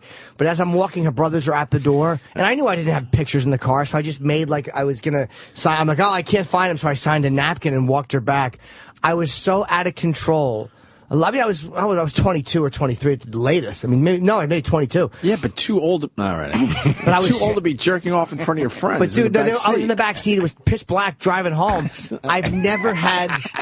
I just wanted to come. I love how you justify the it. monster was all over me. I wanted to come. No, it was this white Plymouth Colt. I just bought it. I was leasing it. Yeah. Was it your red car? No, it was this was before. So I only had the car for like a week. It had the new car smell. It was spotless. Yeah. And he was in the back, and I didn't know. You hear this noise going on in the back, this swishing noise, and I just turned the interior light on. And he's fucking jerking off. You didn't know him that well yet? No, I did. We were all friends. All right. Yeah. But I would never do that normally. I would wait. But I was so smitten with the idea that this was comedy pussy. The idea that this girl would have fucked me or sucked my dick, her rubbing my leg, I've never experienced that. It was out of my mind with lust. Hilarious. And he had a T-shirt. I guess he had an extra T-shirt or something like that. He's holding it. Was I? That I don't remember. And I'm like, dude, you can't do it. He's like, no, man, I can't wait to get home. And he's still doing it as I'm arguing with him. And I go, dude, I got to pull over, man. You can't fucking do it in my car. He goes, I'm not going to get on it. I got the T-shirt right here. It's going to go right into the T-shirt. He's still jerking it as he's arguing with me, holding a T-shirt in case he arcs one. I did stop. Yeah. I remember I did stop. You were mad. You wouldn't talk to me the rest of the way. Like it was my fault. You were in a frenzy. Dude, I was in a frenzy. I was out of control. Walking out to the car thinking I was going to get my dick sucked, and then her dumb brothers coming to the fucking door. I was out of my mind. Did you pull your pants down and all that? No, it was out, but I was fucking... I would have just rubbed my jeans or something. No, I was out of control. Get a good rub going on where no one would see it. Dude, my whole life I wanted this to happen. It was finally happening, and it got ruined because her brothers. Wow. That's wild. You still remember that? I like it was. I don't remember what she looked like. I just remember that she was not that attractive, but her touching me under the table, I was out of my fucking head, blind with lust. All right, let's. When is it airing? Florentine's. I think it premieres, if I heard right, tomorrow afternoon at 2 on Raw Dog. Okay. Make sure you check that out. Yeah. Ronnie does a great job with that, man. He's great. Let's say hi to Jared in Philly. Jared. Hey there, faggots. How you doing this morning? Hey. So, remember Pete Rose yesterday was going off on a rant on how big DiMaggio's cock was? Yeah. Supposedly, they went to Vietnam together? Yeah, they showered together, or... No, correction. Pete Rose showered DiMaggio. I was confused by that, because wouldn't DiMaggio be a lot older than Pete Rose?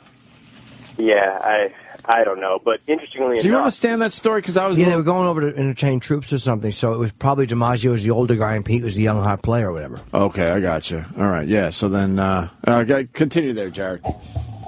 So interestingly enough, there's a photo... after Pete Rose talked about it, I wanted to find DiMaggio's Basically, he said DiMaggio has a huge hog. Just so Florentine knows, they were in the jungle or whatever. They didn't have the best accommodation. So Pete Rose gave Joe DiMaggio a shower. That sounds a little weird, too. How long is the story? You're just interrupted. 120. Yeah, play it for Florentine. What the hell? This is Pete Rose telling the story. And then I'll get back to you, Jared. Hold on a sec. In 1967, I get a call from the State Department. 67. Yes. And I'm just a kid. And the guy said, you want to go to Vietnam? I said, not necessarily. There's a war going on over there. He said, well, Joe DiMaggio is going. I said, I'll go. Yeah. You know, I walked through a Helen gasoline suit to meet Joe DiMaggio. So I flew to San Francisco. We flew to Saigon. Myself, Joe, Tony Canigliaro. I don't know if you guys remember him. And a guy named Jerry Coleman, who played for the Yankees. Right. Announcer for San Diego, by the way, just died about 4 months ago. And they broke us up into two groups, and then we ended up meeting them on the Intrepid, which I passed on the way to get here today, in the Tonkin Bay. And so did Bobby, but he was in the water. and it's so hot you can't sleep. I mean, there's bombs going off, and every fourth bullet out of the helicopter is a tracer. And Joe says, I got to take a shower.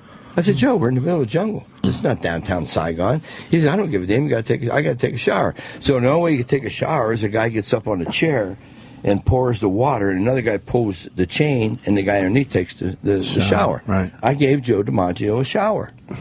How many guys can you say were on your show did that? Now, the best way to describe Joe DiMaggio is he was a penis with a man hanging from it. Oh, my God. He was all cock, huh? Yeah. Good for Joe. I don't know if I felt sorry for Marilyn or envied her. So there's the story from the other day. Nice. Let me go back to Jared, because he has something to add. That's why he brought it up. Go ahead, Jared. Yeah, so needless to say, after that story, I was dying to find DiMaggio's cock. And it's incredibly easy to do, and it's him in a shower, a black and white photo with his cock hanging, and it is huge and glorious. Just go and Google image search, type in Joe DiMaggio cock. It's a black and white photo of him just standing. Get out of here. I swear to God. Well, we're going there now. Let's see. Joe DiMaggio's kick. Shower. Black and white photo. All right, hold on. Well, of course it's a black and white photo. True. Let's see. So far, no. But they got it blocked in this picture. Come on, Sam, show me it. Oh, they have it censored. So I've seen it. It's very... Turn off safe search, Sam, you dumb fuck. all right, wait. There might be one right there. That's not that big. What are you talking His about? balls are bigger. I think that's a pretty nice piece, no? Yeah, it's all right. So you're calling Pete Rose a liar? No, because Pete Rose... I don't think Pete... saw it in the jungle. It was hot in the jungle. Well, there's a lot of hair going on there, too. Yeah, you know what? It's not bad. Who's bigger, him or Jimmy? Well, they got him next to... That's an old... who's in that picture, I'm double that, but I guarantee you that his probably plumped up a little bit. Yeah. There's nothing going on there, to be honest with you. Maybe Joe DiMaggio was a little excited because Pete Rose was giving him a shower or something. Maybe he's like a grower instead of a shower. Now we're just looking at dick pictures. Oh, sorry. Got distracted. There's a lot more... there's a guy blowing himself just like Denny does down there to the right there. Why is that under the Joe DiMaggio Google image? It's probably frequently searched photos. To the one the one we found, it's whatever, right? Yeah. There's nothing impressive there. Yeah, there's another one. There was another one of Joe naked too. That was a little better. That was. Where? Which one are you looking at? This one. Yeah, that one right there. It's better. It's yeah. All right. He's packing like 3.5 soft. It's hanging down. Right. After the Pete Rose story, I would have assumed that we would have saw a massive hog. What? Sorry, I hate to disappoint, guys. I apologize. Yeah. No, I'm glad I got to see Joe DiMaggio's cock. I didn't know that was available. That's also with a big hairy bush around it, so right. You got to give him another inch. Good point. That's probably covering at least an inch. Good point. All right. Thank you, Jared. Slabo. All right. We'll take a break. We got Florentine in studio. The Unmasked will be on Raw Dog tomorrow at 2, I believe, with Ron Bennington. That's what you just said, right? And then Florentine's he's taping his special, very cool, at the George Street Playhouse in New Brunswick, New Jersey. You could go to jimflorentine.com for ticket info, right? Yeah, or GeorgeStreetPlayhouse.org, September 13th, 2 shows that night. So very nice. And then this weekend, Friday, Saturday, Uncle Vinny's Comedy Club, Point Pleasant, New Jersey. We'll be back with more Opie. Kings of the Highway? None? Do you? Who does? I'm not talking about ice cream trucks now. I'm talking to your big 18-wheel, road-clogging pieces of shit that ruin the road for fucking everybody. I hope nothing personal against you, but I just hope you all die Ebola virus deaths where you get a truckload of infected monkeys and one of them nips you on the back of the neck, you bleed out of your eyes, your guts all soup up and spray out your ass, and you fucking ruin the road for everyone. You do like 42 miles an hour in a 70-mile-an-hour zone, but then shitbag number 2, he can do 42 and a half, So he'll swing it on out, clog up both lanes, all the way to San Antonio, and the race is on, and here it goes. And just as you're about to pass, then shitbag number one spills his coffee all over his porno magazine, jacks it back up a notch. You're neck and neck. Who do you get behind? Do you get behind the one, hallucinating after 3 days on the road doing truck stop speed, or the one slinging liquid pig shit out of the back of his rig all over your windshield, you fucking asshole. I have tapes of the Reginald Denny beating in the LA riots. That truck driver they beat the shit out of. I beat off to that tape, ladies and gentlemen. I try to time it so I can come right while he gets hit in the head with the brick. But that's why I love this business, because it's a healthy outlet for that, I get mad at you, I yell at them, they laugh, I get paid, we all go home shit-faced and happy, Because otherwise I'm stuck behind that brick for 30 miles, screaming at the inside of my windshield, take off the highway, go take it out on some poor kid in a McDonald's drive-thru. It's not his fault. I'm yelling, if I wanted fries, I'd ask for fries. What did he do? Poor kid's sweating his ass off for $4 an hour in some grease factory. He doesn't need my shit on top of it. Meanwhile, he's in there beating off in my fish sandwich. If I wanted fries, I'd ask for fries. I want it. I'm eating his jizz at some trucker's fault. No one wins there.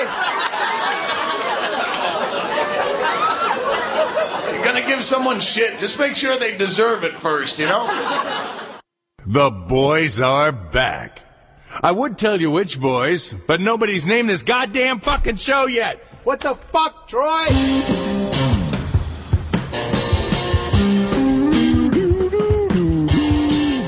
Florentine studio. I wish I left the studio during the break. We just had a discussion with Sam, just talking about horrible restaurants, one after another.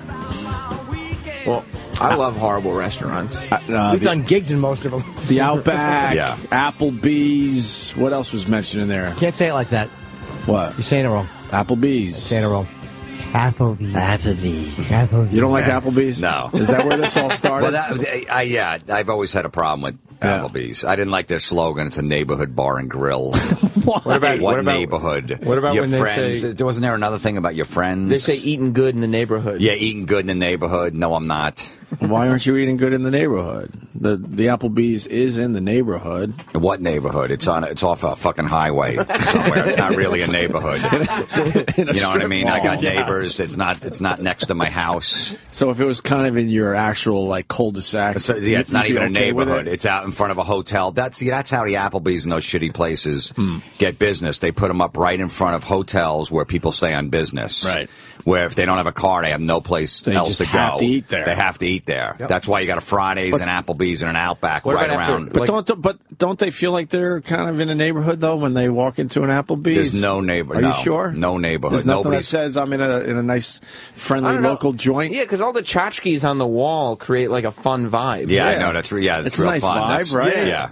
That's going to make me enjoy their shitty food because they got something hanging up. You don't want to go to the bar at Applebee's after a tough day at work? No. Nope. Loosen your tie a little bit? Yeah. There's a Fridays right down the street from where I live. I've never been in there. I like a good Fridays. That fucking spinach and artichoke dip, which I haven't had in years, is phenomenal. I didn't mean to ruin everybody's... No. Fridays is better than Applebee's. Fridays is better. Why? Isn't it the same place? Why? It's the same place. Pretty much the same shitty food. It just has a different name. I don't like the Outback commercials with the Australian guy. They have to put the accent. All right, we get it. You're from Australia. You think they're funny? No. I love Australian people. They're just trying to have a little fun with It's not fun. Just get an American to do it. You're not making it better because you got an Australian doing a voiceover. You don't think it's a little fun? Shrimp on the Barbie. Stop with that. A little fun. It's a little fun. That's how they do it in the Outback. The Outback Steakhouse. Right. When you hear an accent, it's kind of fun. A little fun for everybody. That stupid. What is that? The instrument they play, the long one. Didgeridoo. The didgeridoos playing. Hey, come over to have an Outback. Yeah, it is fucking awful. You don't like a bloomin' onion? No. Wait, you do? I've had it a couple times. Not right, but I saw you smile. You like a blooming onion. I'll take a little piece of it. It's not a big deal. This is not an instrument. Not a special treat for you? No. You don't get excited? We used to have an Outback. Remember, we used to live. We'd go there a few times. It was all right, but lately it's. What was that place we went to on 9/11 that was good too? We went to a place on the pier, the Crab House or something, which was fucking pretty tasty. The Crab House, where's that? In Jersey. So it's like it's on the water in Jersey. Like Edgewater, New Jersey. Yeah, we used to eat these weird little places. Like Chili's? Is there a Target near the Crab House? I think yes. I know the Crab House. Yeah. Okay. But I want to get back into the Applebees. I don't like Applebees. It's a neighborhood thing. Yeah, it's not. No, the appetizer. You got to get 3 apps. It can't no, be. No, they're not they're anytizers. Anytizers. You could have them throughout the day. Or throughout the meal, even. Exactly. You don't need to start with them. That's bad. Do they really call them anytizers? Because you could combine a couple of them and create an entree. It's an anytizer. That's true. You can do that. But that's smart. Think about it. That must be fun, because right? You're going like, what do we want to do? Well, no, I'll tell you why it makes sense. Because you got your entree, and you're like, oh, man, it's too bad I can't order another appetizer. Because they're appetizers. Yeah. But if they're called anytizers, then you're like, oh, I could still order this stuff before dessert. What if you want to just, like, you're just feeling like you're having fun one day? You know, just balls to the wall. If I was having fun, I wouldn't want to go to an Applebee's. That would ruin the day. But what if you want to have boneless buffalo wings as the main course? Then it's like...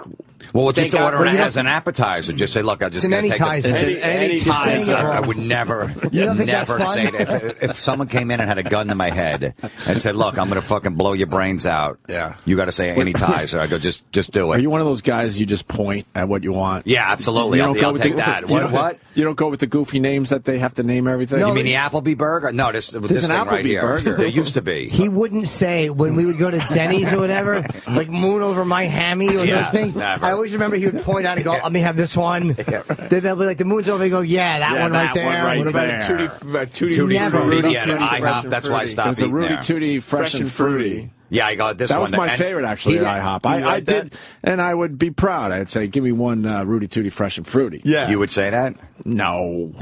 Maybe. You would be proud. It's okay. I would just point to it. And then the guy would go to Rudy Tooty Fruity. I'm like, this thing right here. Well, this what you talk about the Rudy. I go, this thing right here.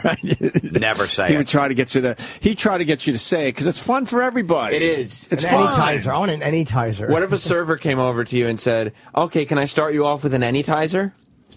What would you say to that? Because you're hungry. What is that? I don't know what that is. What? It's like, what's an anytizer? It's just something you can start with. You could have it as your main course. You could have it after the meal. But that's been going on for years. Sometimes I just got an appetizer and I just said, I'm just going to eat this. I'm good. And I'm sure they would say something like, well, it's like an appetizer. It's like an appetizer. No, but it is an appetizer. It's fun. Dan Soder coming in to say hi. What's up, Dan? Nothing fun. About an anytizer? I didn't even know they did that. That makes it even worse. That's awful. You really want to sit there? Yeah, you're really going to sit Dan. You're really going to sit there. No, you're really going to sit there. Don't do that. You're really going to sit there. Don't do that. Fuck him. You're important. Fuck him. This is You're like putting on important. your dead dad's suit. I'm not doing it. We're taking notice. You're really going to sit there. You son of a bitch. You tricked me into sitting here. I didn't say sit there. Rick Voss had. I will stand patiently back there. Rick Voss had no problem sitting there. I'll be honest with you. No. He's the only one that had no problem sitting there. And was actually still walking out with his bag. Fucking Voss hopped up. Yeah, well, he's got a too tan confidence. That's what it is. He's got that overly tan confidence. Yes. Dan, I got in early just so I didn't have to. So I knew you had to sit there. I took the last seat. Yeah, you set me up. You're really sitting there. I was supposed to be in at 10. I came in at 8:30 just so I didn't have to sit there. All right, you're sitting there. This is flashbacks of my childhood of my mom going, "You're your father." And I'm like, no, I'm not. I'm not him.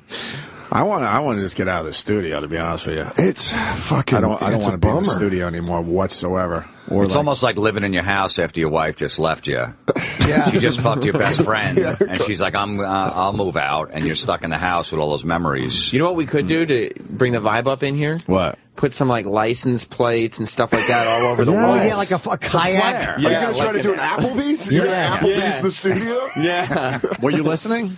No. Florentine's a huge fan of Applebee's. Do you have a favorite anytizer? You know what? I totally agree with you. I love Applebee's. What's your favorite anytizer? You got stock in it or something? Or no, I just find... What's your favorite anytizer? I don't know the anytizer. I just... They call them anytizers. That's my white trash gene. I just love Applebee's. It's a fun place, though. It's a fun place. Dan, did you ever have fun in an Applebee's? Yeah. Well, at the bar. What was so fun? Like really drunk? The shit on the the drunk, but the stuff on the wall did it make you laugh? Did it put you in a good mood? Kind of bummed me out thinking that someone had to put that up. Right. Did it give you like that friendly neighborhood feel? Yeah, I felt like everyone I knew everybody. There's no neighbor. I'm off a fucking highway, Route 70 in Indianapolis. Next to a nails place. Yeah, and there's 3 hotels. Right. So you guys It's not a I gotta go neighborhood. to LA. What? I had to leave early. I'm doing podcasts. I knew so. that. I was just making it dramatic. I gotta go. I'm taking Jim's mic. I don't feel Sit comfortable here, here. please. Say that. What the fuck, Anthony? You're the guy. No Fuck him. way, dude. Jimmy, what are we promoting? You're doing Rogan's podcast today. Rogan today, Corolla. Will we hear it today? Bill Burr. Oh yeah, he does them live. Duh. So Joe Rogan's podcast. Jimmy's going to be on it. East Coast. As soon as I land, I'm going right to his. And what else you doing over there? Corolla, Kevin and Bean. Corolla, Kevin and Bean, Bill Burr, Kevin Pollak. and Kevin Pollak. A lot of promotion for the Vice show that's starting next week. Who's that guy? Who's that guy? I don't know. I know, it looks like an old high school football coach. Huh? Who was it? They were on Pete Dominic's show. Oh. All right. Oh, man. All right, I'm much more comfortable. No, but white trash, Applebee's, I get for you, but I like Waffle House on the road for white trash. You like Waffle Eat House? breakfast, yeah. Waffle House is great. Bert's chili on some hash browns. It's pretty good. All the I know I go deep on my white trash restaurant knowledge. Yeah, and Waffle House, there's nothing goofy about Waffle House. They just make it right in front of you. It's disgusting. There's food all over the place. They don't have to rename everything. No, it's very easy to order. It's very easy. They get it to you in 2 You don't sound like seconds. an asshole when they you're give you ordering. those little napkins from like 1950. Well, what do you do if you want to have a good time? I'm gonna have a good. Rudy Tooty, fresh and fruity, something like that. I never have a good time at a restaurant unless it's like a nice steakhouse or something like that. But even that, it's like, all right, you're just hanging around with the people you're with. Well, the good time is the steakhouse in Dallas. I think we discussed that. The strip joint with the amazing steaks. Yeah. What was the name of that? The Lodge. The Lodge, yep. That's a place you got to go, Dan Soder. That always amazes me when like there's certain strip clubs in this nation that have excellent food, and I'm like, good for you, sticking it to society. Yeah, we got tits and unbelievable dining. The food was amazing at the Lodge. Yeah, for absolutely. Real. Really? And the tits weren't bad either. Like Scores was like that too. They had the restaurant on one side, was really good, and then you went over to the other side for the dancers. I think I've been to Scores maybe once in my life. There was a place in Jersey called Legs and Eggs. It would open at like 6 in the morning. No, that's Dallas too. Yeah, but they had one in Jersey. Oh, okay. Yeah, so we just go there if you were hammered or whatever, or just it was an after like 6 hours in the morning. You would just start They with would the serve strippers. the eggs, and it was another strip place. Or if you're a sex addict and you have to get it out before breakfast, where you're just like, I'm going to go do this before I go to work. True. I'm going to go see some tits. There was some nights we waited in the parking lot like 5:10. We pulled up. Really? For it to open at 6. Why couldn't it open before 6? I don't know. I'm not sure why, but it opened pretty much right at 6. Who's Jimmy taking a picture with? That's what I'm trying to find out. Roland, who is that? Someone important. We'll just drag anyone in here at this point. We don't know Just loading them on. You're like, come on I don't know in. what the fuck's going on. So anyone walking by, just come on in. Just step in. Help me. Help me. Oh, man. So we're talking about Applebee's as being a neighborhood place. But then during the break, Florentine and Sam were just running down a whole list of shitty places. Yeah, because like I go out of my way to find Chili's. Chili's? I love Chili's. Do you eat, here's some real shit food. Do you eat Chili's too at the airport? Have you ever seen those? I absolutely would stop at a Chili's too. E-Rock How do they throws a thumbs up.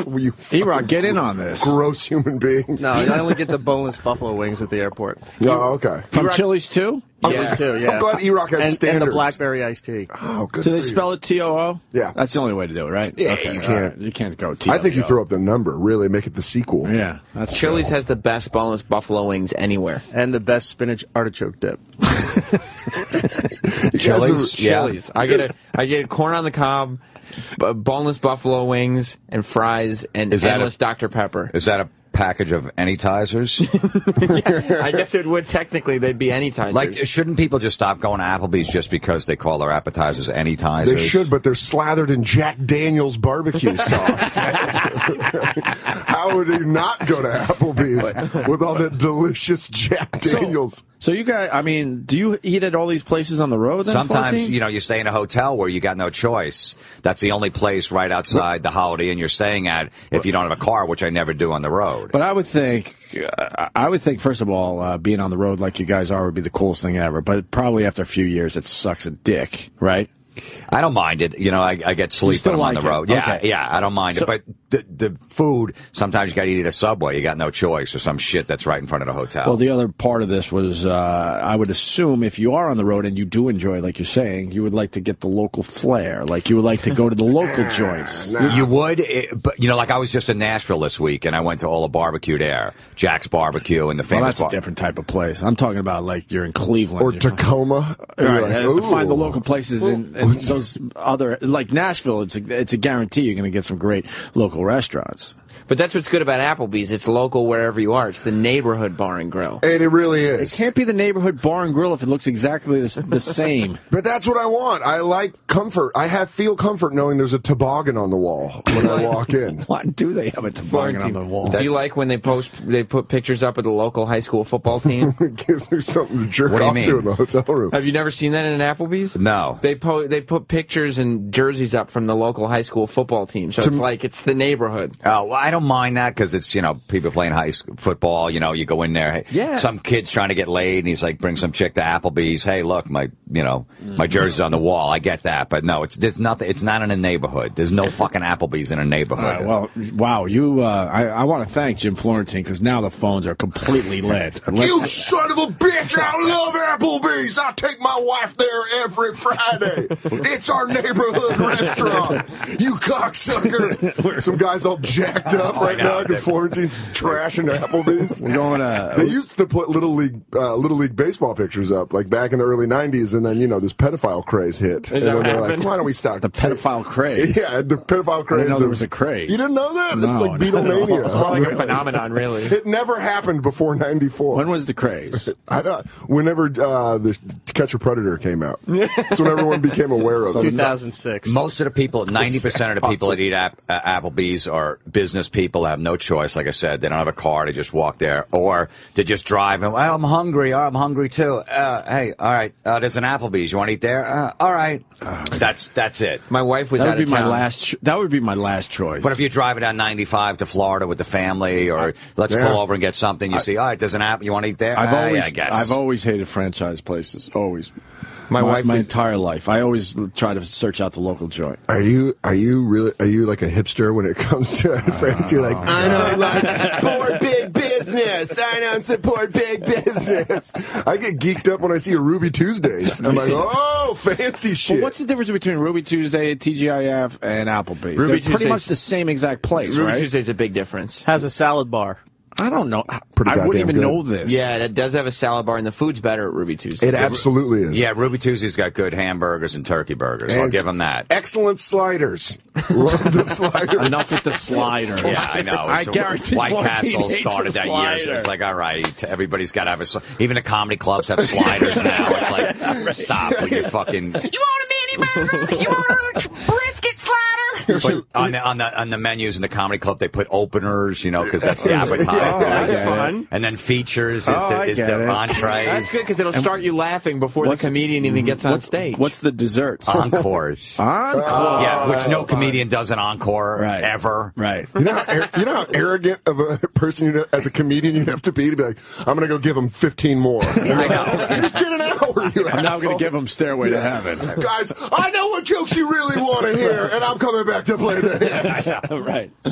But White Castle allow them to continue the sliders. They're They're the the only place originators. that should be able to do sliders. Absolutely. They were the Let's go to originators. Rochester. Jason, what's going on, buddy? How's it going, boys? The show sounds great this week. Oh, thank you. We're trying to figure this shit out. What do you got, buddy?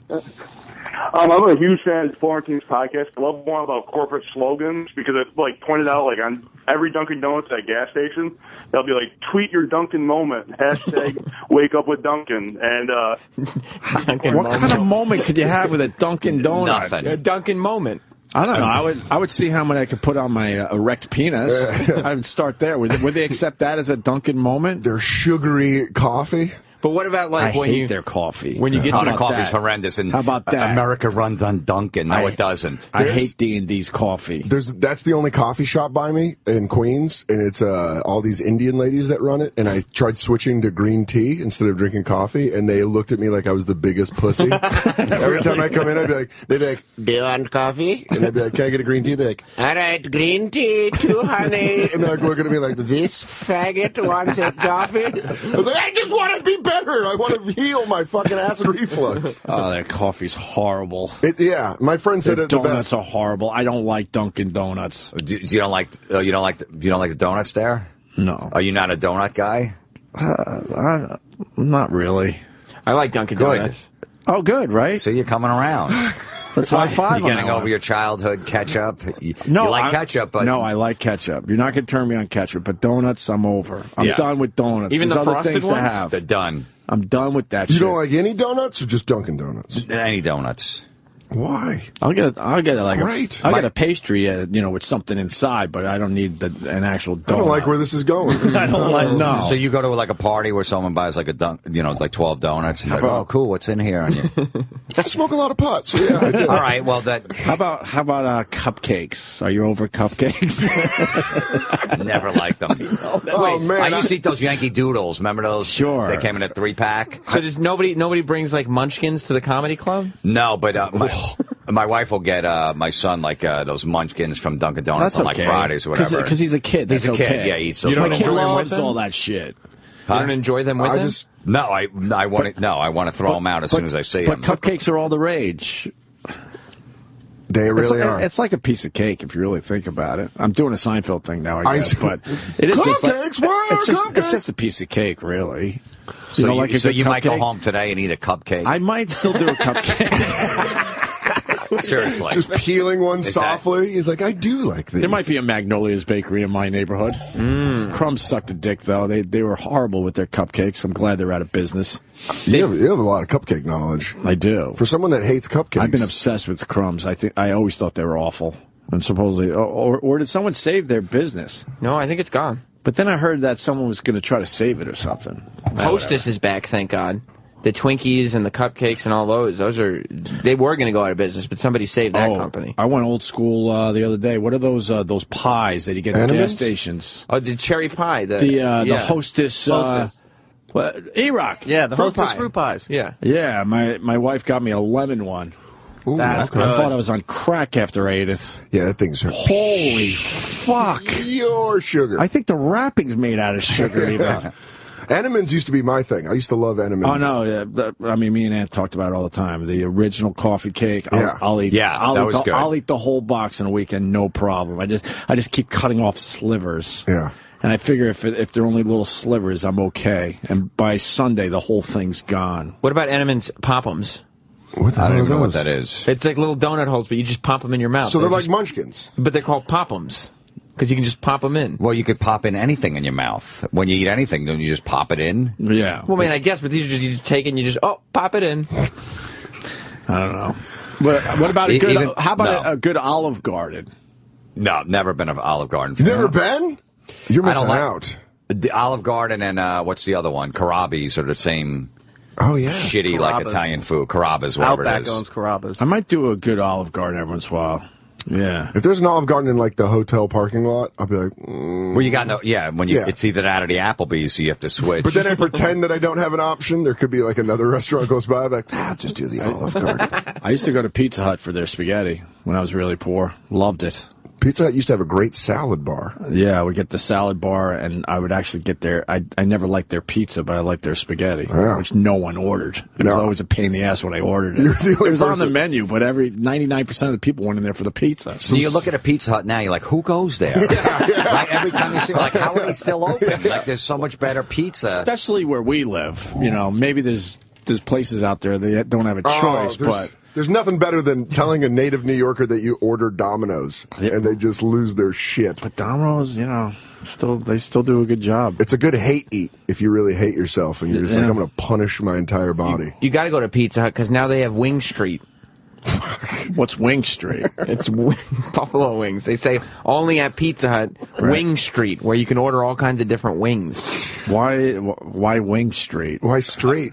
It's like it's like when you walk down the street and you see all these different houses. Right. That's like variety of buffalo wings. But I don't think that slogan's going to catch on. Wing Street. They put it on the side of the building. Pizza Hut, but Wing Street is here too. Let's just stop with the slogans trying to catch on. Just fucking, it's a place to eat. You pull over, you're hungry.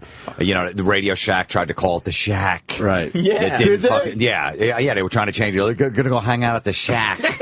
Nobody's fucking hanging out there. You guys want to go hang out at Radio Shack? I got Shack? nothing to do. Because the word radio is such an old word now. Oh, dude, kids. So they were trying to like become a little hipper. No, but nobody was doing that. I love Radio Shack because they know what they're talking about in there. I go there a lot. I'll support them. Right. You know, because everyone in there knows exactly what the fuck you need. But nobody started. They completely failed. You're gonna hang out at the Shack. We're gonna get down to the Shack today. Every single one of these catchphrases just sounds like one of those. You can just imagine those assholes in the boardroom. They're like, "I got an idea." Wing Street. We call it Wing Street. It's like your neighborhood, but instead of houses, it's delicious wings. And then you see it on the menu, and they have a TM next to it like a trademark. Nobody's stealing that. Right. You shouldn't have wasted your money. That was the name of my band, Wing Street. And no one in that meeting is brave enough to raise their hand and say, that is a stupid idea. Hey, Neil, you're a cocksucker. That's a dumb idea. Right. You never go to B-Dubs? What's that? B-Dubs. What's B-Dubs? Buffalo Wild Wings. No, that's B-Dubs. I didn't know that was no, I don't mind that place. Like you watch football, you're on the road. You call or whatever it B-Dubs, like that. though? No, I never heard it was B-Dubs. I'll tell you this, though. Those commercials irritate the shit out of me because it's always about them rigging sports games so you can stay longer. Yeah. Do you remember when they did that whole advertising campaign where they're like, it's almost the end of the fourth quarter, and then someone behind the bar hits a button, and then the game gets changed so that they can hang out at Buffalo Wild Wings longer? Look, it says if you go to the website, right up top, you can put in your zip code, find a B-Dubs. Oh. And there's a little R next to it. That's B-Dubs is a registered trademark, so don't be trying to copy that. Another one, yeah, because I know a lot of people are going to try to steal that. Trying to steal B-Dubs. But why B-Dubs? Because it's Dub, W, two W's, Wild Wings, that's the plural, B-Dubs. Yeah, but no one could figure that out. Wild Wings. That's stupid. Just call it Buffalo Wild Wings. Then I know what I'm getting. It just doesn't sound as fun when you say it like that. Nothing is fun about this How stuff. about the fact that all these places aren't serving food? It's all processed chickens that are on steroids. Right. And they're like, B-Dubs! It's fucking circus animals that they're serving us. Oh, boy. America runs on Dunkin'. Tweet us your Dunkin'. Someone was telling Who me would tweet a Dunkin' moment? Could you go to see if anyone has tweeted a Dunkin' moment? I need to know. Dying of diabetes. I just had another Dunkin' moment. Hey, that Dunkin' moment thing ties into a lot of morning shows around the country. Some guy told me that one of his Yeah. friends calls Dunkin' Donuts Dunkies. Dunkies? You want to go to Dunkies? I think that's a Boston thing. Well, Don't yeah, they call you it can't. Boston, you cannot get to a Starbucks there. They fucking they block them out, man. Every corner there's a Dunkin' Donuts. But you've never lined up in front of like an elevator when you first get to work, and it's so crowded with people. But thank God you got your Dunkin' Donuts coffee. You're cool. That's a Dunkin' moment. America runs on Dunkin'. That's a Dunkin' moment. That's a Dunkin' moment. If I got blown in the parking lot of a Dunkin' that would be a Dunkin' moment. Other than that, it had nothing to do with the coffee. Well, let's have an open mind. Let's look at some of the Dunkin' moments. We might be missing out here, guys. See, there's a nice Dunkin' moment. Look at that. Just in her car, butter pecan iced coffee. Screaming child in the back seat. Look, it's her Dunkin' moment. It's a picture of her. This is my hashtag Dunkin' moment. Of her sugary drink. Ugh. That's a good Dunkin' moment. Yeah. Oh, look at that. Oh, Look, this here's is a fun. nice look. This is what I was talking about with the fun. Right. Like, it's a whole family together, and they all have their whipped coffee drinks. Well, the one guy, he has just a coffee. Well, that's Dad for you. He's not going to, But the girls have their sugary drinks. It's a Dunkin' moment. That's a Dunkin' moment. That looks like they forced look at this Dunkin' moment. Why are you getting mad, Florentine? You know what? If it's for kids and families, I get it. Kids want to get their picture up on Twitter or whatever the shit. Yeah. All right. But when I see adults in here, I'm going to have a problem with it. Right now, it's a bunch of kids. They're holding their drinks. No problem. Well, there's an adult with a donut. Most of these pictures look like they were in a different country and forced people to take pictures with a Dunkin' Donuts. Right. They're like, hey, you want $20 American? Yes. If you ever want to see your family again, you're going to hold up this box of donuts. Put up the donuts. Now hashtag it. Let's go to Kristen in Atlanta. Kristen. Hey guys, what's up? We're just fucking around. Well, I was kind of wishing y'all have Jim Florentine in there. I was kind of wanting to hear some of his demoralizing stories of fucking chicks and, getting it on, because all this cupcake donut talk sounds a little gay. She's right. You're right. Absolutely, it is. I was wondering if y'all could skip the donut talk and talk about pussy smashing for about 30 minutes. I was looking to flick my bean before I walk into work. I want Florentine talking about how I used to crush pussy. Oh, my God, that guy knows me. That is totally what I was what the fuck? Who calls him? I'm insulted y'all are talking about food. Can y'all go back to ass to mouth references? I think there are a couple jokes in there, right? I hope.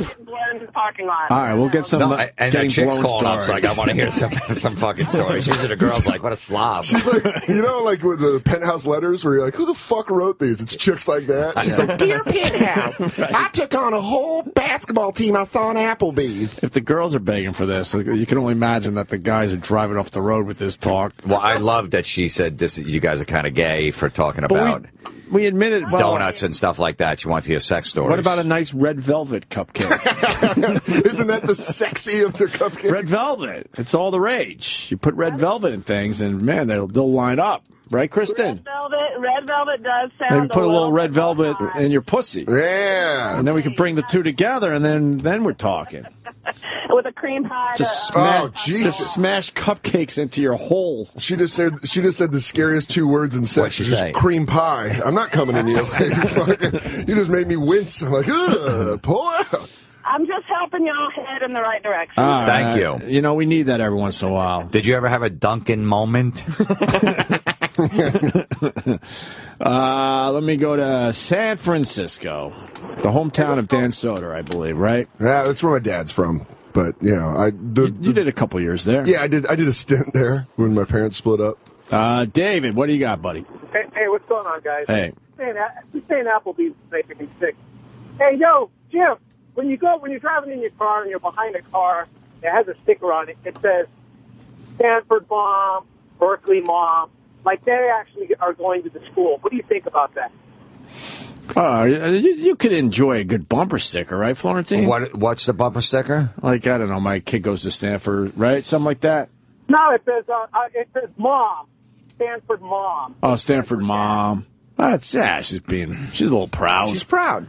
Yeah, I'm not a big fan. It doesn't drive me crazy. The stick people, put the kids on the back of the stick. How many people in your family? Yeah. That annoys me, but it doesn't drive me crazy. Right. Okay, here's another one. Yeah. What do you think when you're driving and you got a chick, she's barefoot, she's got her fucking feet up on your dash, and you look over and see somebody's sneaky feet? Okay. This guy's got a lot of anger in him. That doesn't even make me angry. Yeah, this guy's coming unraveled. Jim, I got a situation for you. You're driving, guy hits his blinker. What a cocksucker. This guy's fucking angry. The bumper stickers, though, like, a Stanford Mom and all that. Dude, you're paying $50,000 a year. I went to Geneseo, and I had a Geneseo sticker on the back of my car. It didn't have as much heat. Yeah. It didn't have as much heat as Stanford Mom. Yeah, or a Harvard Mom. Right, Harvard Mom.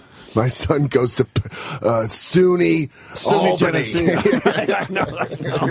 I'm a SUNY Albany mom. My kid's up there getting good grades. I was proud, but I wasn't getting heat. I wasn't getting heat from that as I was driving around. I think you're right, Jim. The stick figure families are the ones that irritate me. It doesn't drive me nuts, but yeah, it is a little annoying. With the dog, and then they have the dog, and the cat, and they're like, "This is our whole family." You're like, I hate your entire family. I don't like those at all. You ever see the beach ones where it's flip-flops and sandals and Crocs for the kids? No. Yeah.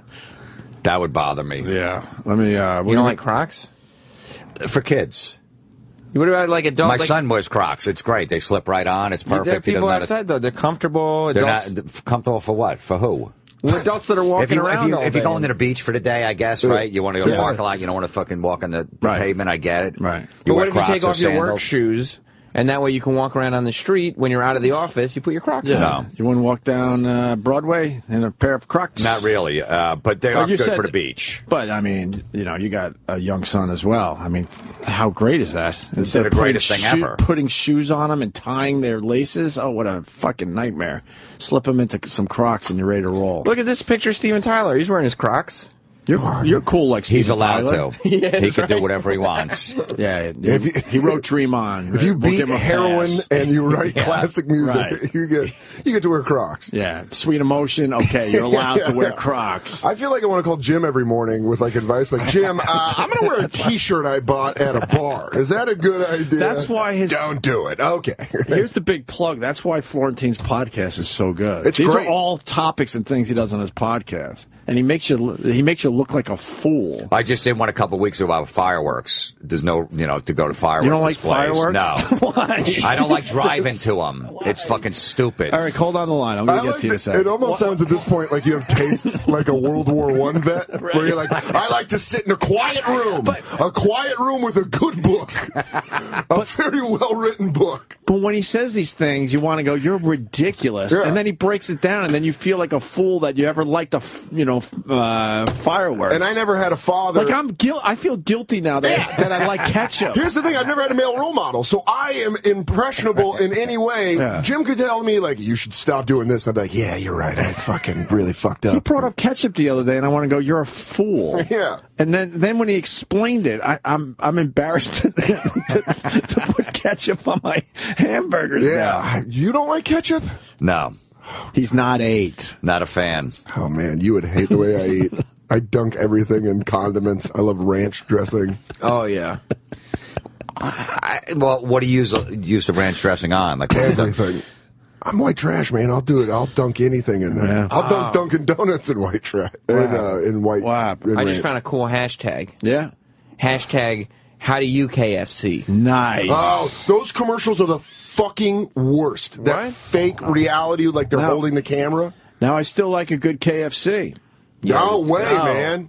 What? No way. And Churches and Popeyes. Popeyes is my favorite. Popeyes is the shit. I'll give you Popeyes. I haven't but talked about Popeyes. I was obsessed with Popeyes for a while. even though they're filled with hate, Chick-fil-A, pretty damn delicious. Chick-fil-A is amazing. It's the best. When I'm outside of New York, I'm like, I know you guys are very intolerant. You're a very intolerant corporation, but goddamn, you make a good chicken sandwich. They use ranch on it.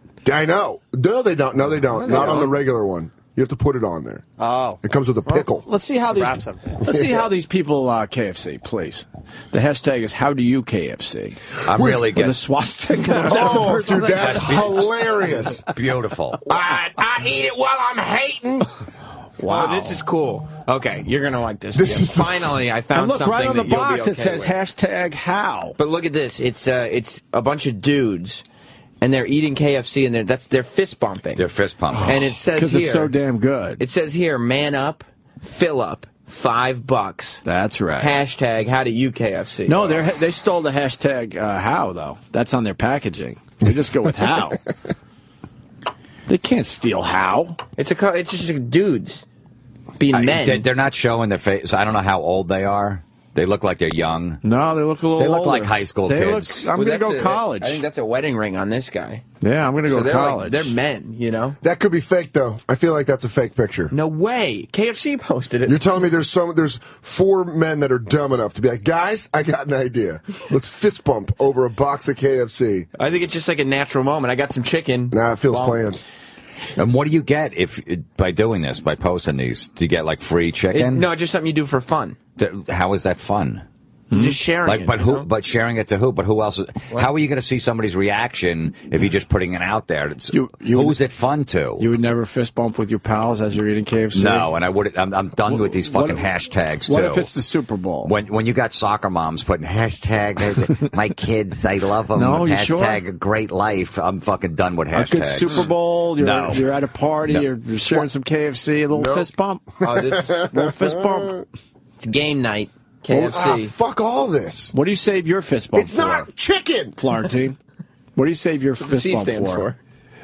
If I see somebody, I usually just shake a hand. I don't do a fist bump, but No, not after eating something. No, okay. I've never I've been to good restaurants, never fist bumped. No, if I've been over caught... a good steak without ketchup, I know. I've had great steaks, never fist bumped. Never I was fist in Nashville eating the fucking best barbecue in the world at Jack's. You didn't look around for someone to fist bump? I didn't fist bump. No. My Your friend hands that I were was messy? with. No, nothing. Nothing. I'm like, this is fucking good, isn't it? He's like, yeah, it is. You acknowledged And that it with was words? I didn't hashtag the But hashtag BBQ. But if you're eating a good barbecue, the only thing you can do is fist bump. Or hit a home run. Because the rest of your hand is really fucking filthy. You got a fist bump at the barbecue. But what are you fist bumping about? Because you're so happy. You're celebrating. All that goodness is in you now. You're celebrating that you're about to enjoy some KFC. Yeah. No. My wife, it was our 2-year wedding anniversary the other night. By the way. She cooked filet and did a whole meal and stuff like that. I gave her a kiss. This is great, and I kissed her. That was nice. I didn't fist bump. That's a fist bump. That's a face bump. That's what you gave her. A face bump. All right, but no. Let's start that. I didn't hashtag. I didn't take a picture. Can we start the hashtag face bump? Face bump. I didn't hashtag and put it on Facebook. Food porn. I just imagine that girl in Georgia right now is like, and what did you do after you kissed? Did it get more erotic? She's still trying to get to the sex stories. I'm a huge fan when people post pictures of what they're eating. I think it's the worst. Jim, are you not a fucking worst? Are you not a foodie? No, I'm not a foodie, and no, I don't. What's wrong with being a foodie? Yeah, you're just bragging that you know how to make a deal. Ooh, big deal. Oh, wow. I cooked. Wow, look what I did. I cooked this meal. Big fucking deal. But the foodies know that's what where- everybody does every day. But they know where to eat. Who does? Foodies. They know where the best hamburger is, the best pizza joint. That's what my favorite part of Foodies in New York. Like, you live in New York, it's so easy to find great shit in the city. Yeah, because if you don't have a good joint, you're gone in a month. Yeah, you get maybe a month. You're back in get Indiana. people in your joint. Yeah, you're having a Dunkin' moment in fucking Gary, Indiana. Right. Like, I lived in New York for 6 months. It didn't pan out. It's tougher to eat good in that neighborhood. Let's say hi to Manny in San Jose. San Jose, that's kind of close to San Francisco, right? Yeah, it's Bay Area. It's a hot pocket. You got a neighborhood bar and grill there, Applebees? Yeah, it's disgusting. Don't worry about it. Listen, I don't know what Florentine looks like, but I know I heard that voice on a movie or something. You played a pimp or I don't know what. Yeah, I was in Californication. Oh, is that what it was? Yeah. So are you acting now? Is this an acting thing for you? He just said it like it's one of your parents' friends. He's like, so what are you doing? You acting now? Yeah, I do a little bit on the side. I gave up on Californication, but now I got to see the episode you were in. It's a great show. I loved it for a while. I really did. For whatever reason, I just tapped out. What do you got, Manny, besides all that? Not much. The stickers, I saw one that was little skulls and crossbones of the whole family. That was retarded. Because they all died, or? Yeah, Jesus. Dog. That's it was that. That's a pretty morbid bumper sticker. Is it Susan Smith's wagon? Jesus. And KFC is disgusting. You got to be kidding. I don't mind KFC still, but Popeye's definitely better. Thank you, Get man. out of your head that you like KFC. There's something you said. Whatever. What was it? Oh, fireworks. You didn't explain. I'm obsessed with that now. I think you're kind of right, though. The 4th of July, everyone searches out the fireworks, and then you realize when you check it out that, why am I watching this? Fireworks have not evolved over the years. It's the same shit. There's nothing new. Yeah, it's explosions. Okay, yeah, right, but it's the same shit when you were a kid. There's nothing new about it. You haven't seen the one that makes a smiley face in the sky? No, I haven't, but... That's a new one, and they also That's fun. sync up some cool rock songs. Take your favorite rock musicians. That's right. Right, so you can, after the explosions, you could try to hear the music with the explosions, and everybody else going, ooh, ah. And your local rock station will promote that. They're syncing it up. Yeah. We're going to have a Led Zeppelin firework. Yeah. I'd rather hear 2 for Tuesday. We're going to get the lead out with fireworks. So you're supposed to put the radio on as the fireworks are going, and they're going to sync it up? Is that how? Yeah, exactly. The second firework you hit, you turn on the radio. It never really syncs up, though. They don't have that one figured out yet. They're on like a 1.5-minute delay. How could it sync up? What about personal fireworks? I don't know. I love personal. My theory is as long as you don't have to leave your house, if you can go out on your deck or out your apartment on top of the building and watch them, fine. But when you got to go drive 45 minutes to go park 3 miles away to watch 15 15 minutes of fireworks and then walk 3 miles back and be stuck in traffic for another fucking 2 hours for 15 minutes of shit you saw when you were a kid. When you could see the same fireworks from 10 miles away. Right, from 10 miles away. What's the difference? It'll look better up close. Why do you have to get so close? I'm on board with this. I think. Right, and you got to park in a neighborhood and walk, and then you're around it. Ooh, Well, they took it away from the people, though. There was a time where everyone did their own fireworks, which I loved, and the risk factor made it so fucking cool. That's what it was. It was the danger. Then you fire a few bottle rockets at each other because what the hell? Why not? My friend got caught in the eye with a bottle rocket when we were in high school, and it was the weirdest moment of like, I want to laugh, but then you're like, I shouldn't, and then you're like, oh, I really shouldn't because I think he's blind now. But he healed, so now it's a funny story. He's all right. Oh yeah, we used to get packs of firecrackers and just throw them at each other. Oh yeah, sure, all that stuff. Bottle rockets, of course, yeah. I mean, on Long Island, you go in the neighborhoods 4th of July weekend. It was a war zone. If you drove around these neighborhoods, July 5th, you couldn't believe, what was left behind. They tried making most fireworks illegal in Colorado, so then just people would drive up. I grew up in Denver. We'd just drive up to Wyoming and then just get these insane fireworks and come back and then just fire them at each other. And it was the greatest time ever. So that is cool. But now personal it's all absolutely, yeah, because all the neighbors are going to call. Your local dangerous. Town and their fireworks display. Yeah, it's 8:30 and they're making noise. You got the next day off. I was you got a chance to sleep in. It's fucking July 5th. You're not working. So what if you don't go to bed at 8:30? Oh, they're making so much noise. It's dangerous. It's going to start a fire. There's not a fire. I wanted the world to know about my Dunkin' moment, and my neighbors were creating a racket in the backyard. Let's go with Blumpkin moments. Yeah, that's what that chick in Atlanta wants to get to. A Blumpkin moment? Yeah, where she's like, when were you getting your dick sucked down the toilet, Jim? Worst commercial on TV, Pepsi commercial, canoeing down a river. I don't think so. I think those KFCs are the worst commercials. Let's say out of Chicago. Bishop. Hey, boys. Hey. Yeah, I don't know if you've seen this Pepsi commercial. It's infuriating. It's a bunch of guys like on a canoe trip, and they're floating in the river, and they have a cooler of Pepsi in one of the tubes, and the Pepsi gets away, so they strap on their helmets, and they race down the river to get their... I wouldn't do that if it was full of cocaine and hookers. I easily would. I would definitely, if it was full of coke and hookers, I'd be like, let's go. Well, have you seen this one? Yeah, I know exactly what he's talking about. It's an awful commercial. Probably seen it, but I just don't feel like remembering it. But I don't think it's as worse as the KFC fake reality where they're like holding the camera and they're like, we have a great time eating KFC. Have you seen those? Yeah, they take themselves too seriously. It's just fucking food. It's not even food. Stop trying to get some kind of viral moment going. If you want to, if they want to do a promotion where whoever's the best picture today, you get a $100 gift certificate or something like that. That's great. Someone encourages kids that eat there. I get it, but don't try to make it sound like it's this over the top fun. I wish they had commercials where like, we're actually serving chicken again. KFC, and they're like, I'm going to go stop by. Come back. We blew it. Guys, we got a little greedy, and now we're going to start serving real chicken. We got good news. We're not frying up goop anymore. Yeah. Do you shop at the Taco Bell Live Moss store? Oh, jeez. What kind of sad sack of shit has their wardrobe? Taco Bell has T-shirts? Yeah, because their slogan is Live Moss. But what else? Moss means more. Yeah, you're going to live a lot less by eating at Taco Bell. It's fucking Florentine, let's have an open mind, though. What's wrong with you? Can we go to the Live Moss store and see what they offer? Yeah, absolutely. What's wrong with you? All right, see? All right? This is the Live Moss store. Let me throw something out there, Sam. Let me see if you can find something for me. I want a Taco Bell hoodie. Whoa, look, you could have Live Moss pajamas, a hoodie. Oh, there it is. Here's the Live Moss zippered hoodie. I wasn't even looking at the computer, and I was like, That's cool, because right there on your sleeve, it says Taco Bell Live Moss. But that's not right. Well, how so? The Live Moss hoodie.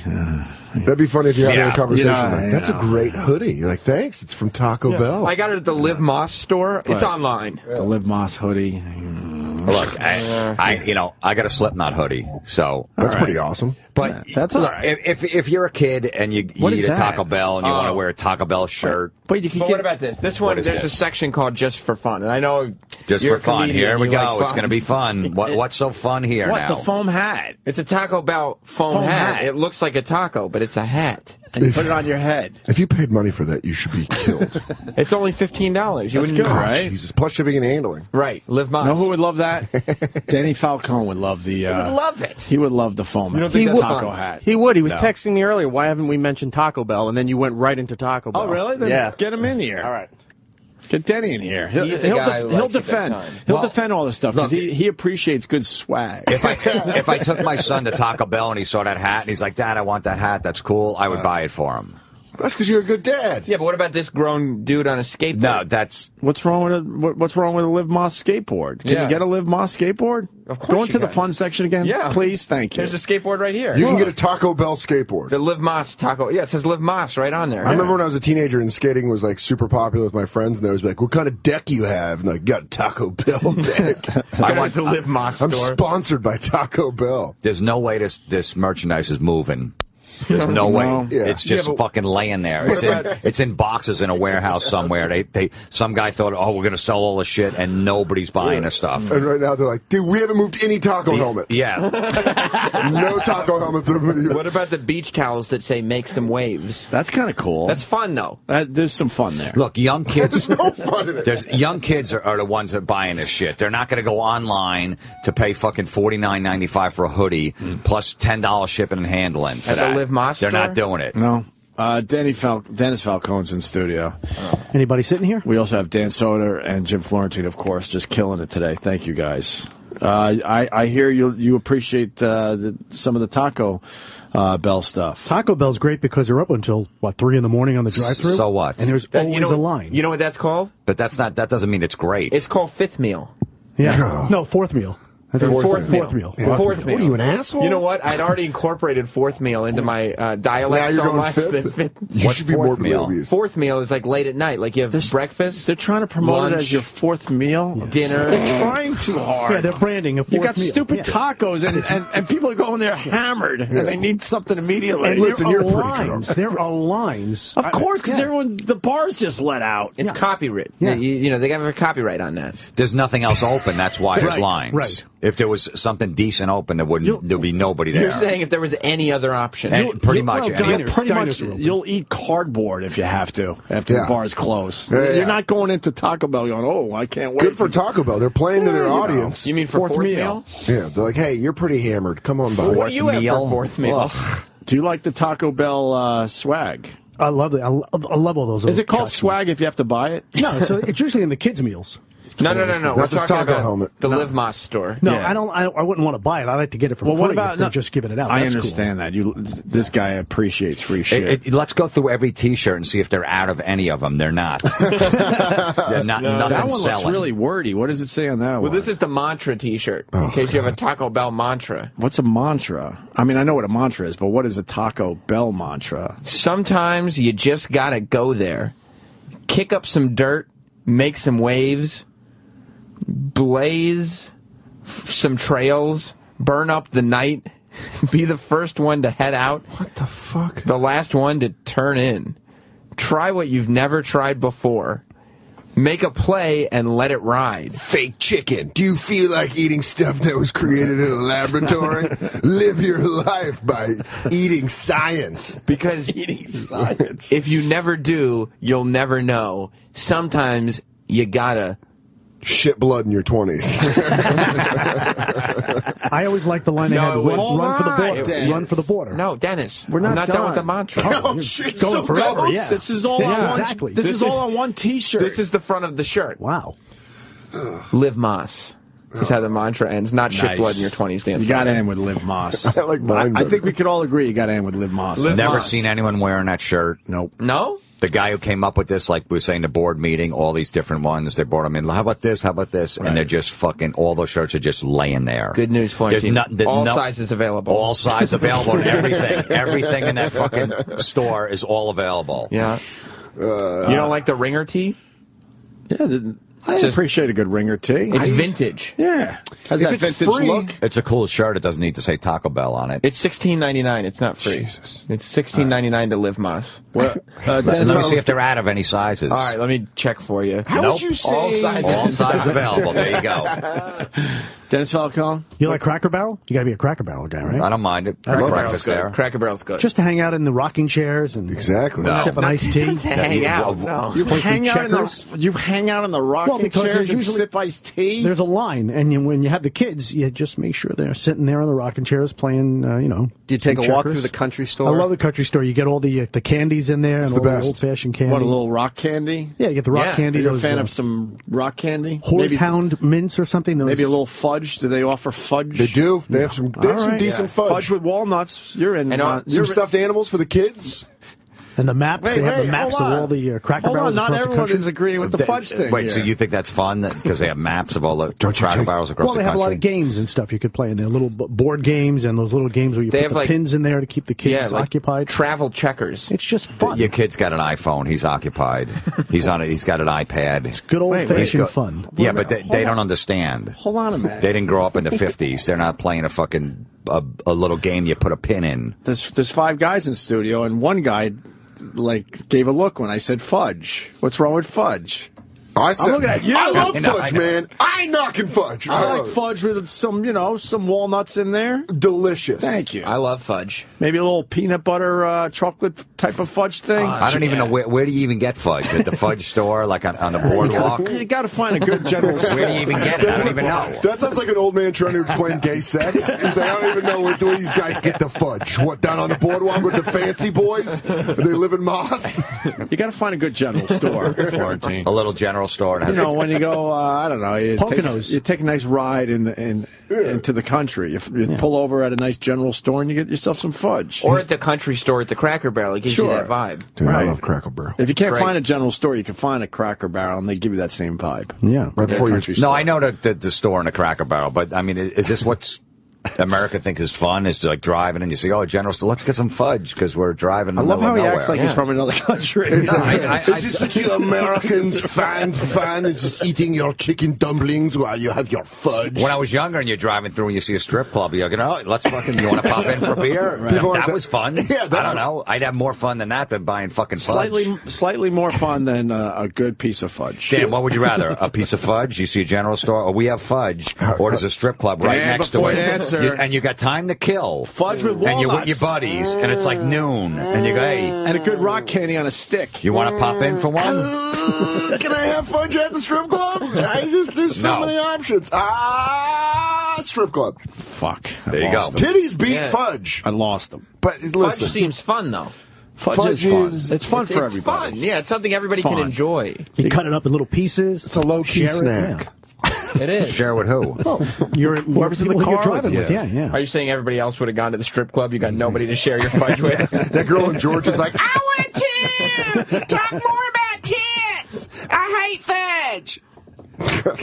I don't know. Oh, that's a good question. What's the actual shipping and handling for the foam taco? Yeah, let's see. Good question. $29.99. It's in the shape of a taco. Well, let me find it on the website. Oh, there's the Live Moss store. I'm imagining some guy's asleep at a computer, then you order it, and it's like, and he's like, huh? What? Similar Okay, yeah, it said calculating availability. As it turns out, it is indeed available. Okay, good. Is it available in orange? Yes, it is. I think I have it in orange. Good. What other colors does it come in? Just orange. Okay. Let me proceed to checkout. Mm-hmm. I got to put in my credit card before they tell me the shipping. Fuck that shit. Don't even do that. I'm not going to do that. You're going to be on the hook for a few fucking foam hats. Yeah, I know. Because that's what people are going to do. There's a whole page of shit you got to fill out for a foam hat. Then you're on a newsletter that they email you. Yeah, and then they bother you for the rest of your life. About their new fourth meal. What is that? You're a metal guy, right? Like you love metal. Loud music. Yeah. This is a Live Moss speaker. Whoa. That's kind of cool. You get a speaker. Just imagine your Metallica coming out of that. Yeah. I got my first guitar plugged into a Taco Bell amp. Live Moss. Live Moss. That's kind of cool. And it's only $59.99. No one's buying that. No one's buying it just because it has Taco Bell's logo on it. They can get that anywhere. I'm going to select the color and then it'll check for availability. So let's calculating. Okay, it is available, and you can listen wirelessly if you Surprisingly, want. It's available. It is available. You can't get that anywhere else. Just Taco Bell only is the only one that has a speaker like that. This a guy, portable one you can walk around with. Nobody else. That's great. But I'm going to go to Taco Bell's website, pay $59.99 plus probably $9.95 for shipping and handling. Give my credit card. It might get stolen over their fucking unsecure site that some fucking kids running because that's the only kids eat at Taco Bell. Yeah, that's what I'm going to do. And then it'll be branded with their logo. I'd rather go to the Shack and get a fucking little speaker. I found a caller that's going to speak for a lot of people today. It's Austin in Kansas City. Go ahead, Austin. Hey, Opie. Hey. Rockin' sweet. You guys got a great show going. I think you should fill that seat with Dan Soder. He is funny as shit. Oh, thank you, man. We like the Dan Soder. We like the Florentine as well. Yeah, put Dan in there. No. I disagree about that. Well, Dan already sat in his seat. You set me up for that. We're taking notes. Dennis Falcone has no problem sitting in that seat. Rich Voss has no problem sitting in that seat. Dan had a little problem sitting in that seat. I had a big problem with that seat. I think a little. You might have to pay for it, but no, Florentine, you ruined my day. That's why I say he's speaking for a lot of people. You do ruin people's days. Why did I ruin your day, sir? It doesn't bum you out? Because you shouldn't feel guilty about putting ketchup on your French fries. I mean, everything you say is just negative. Everybody's shit, and it's I literally walk into work just this curmudgeon. He wanted to have a Dunkin' moment this morning. I'm sorry, but look, they're the ones that antagonize me. They know. There's a lot of stuff I do like, but they don't want me talking about. Is Jim Raincloud Florentine.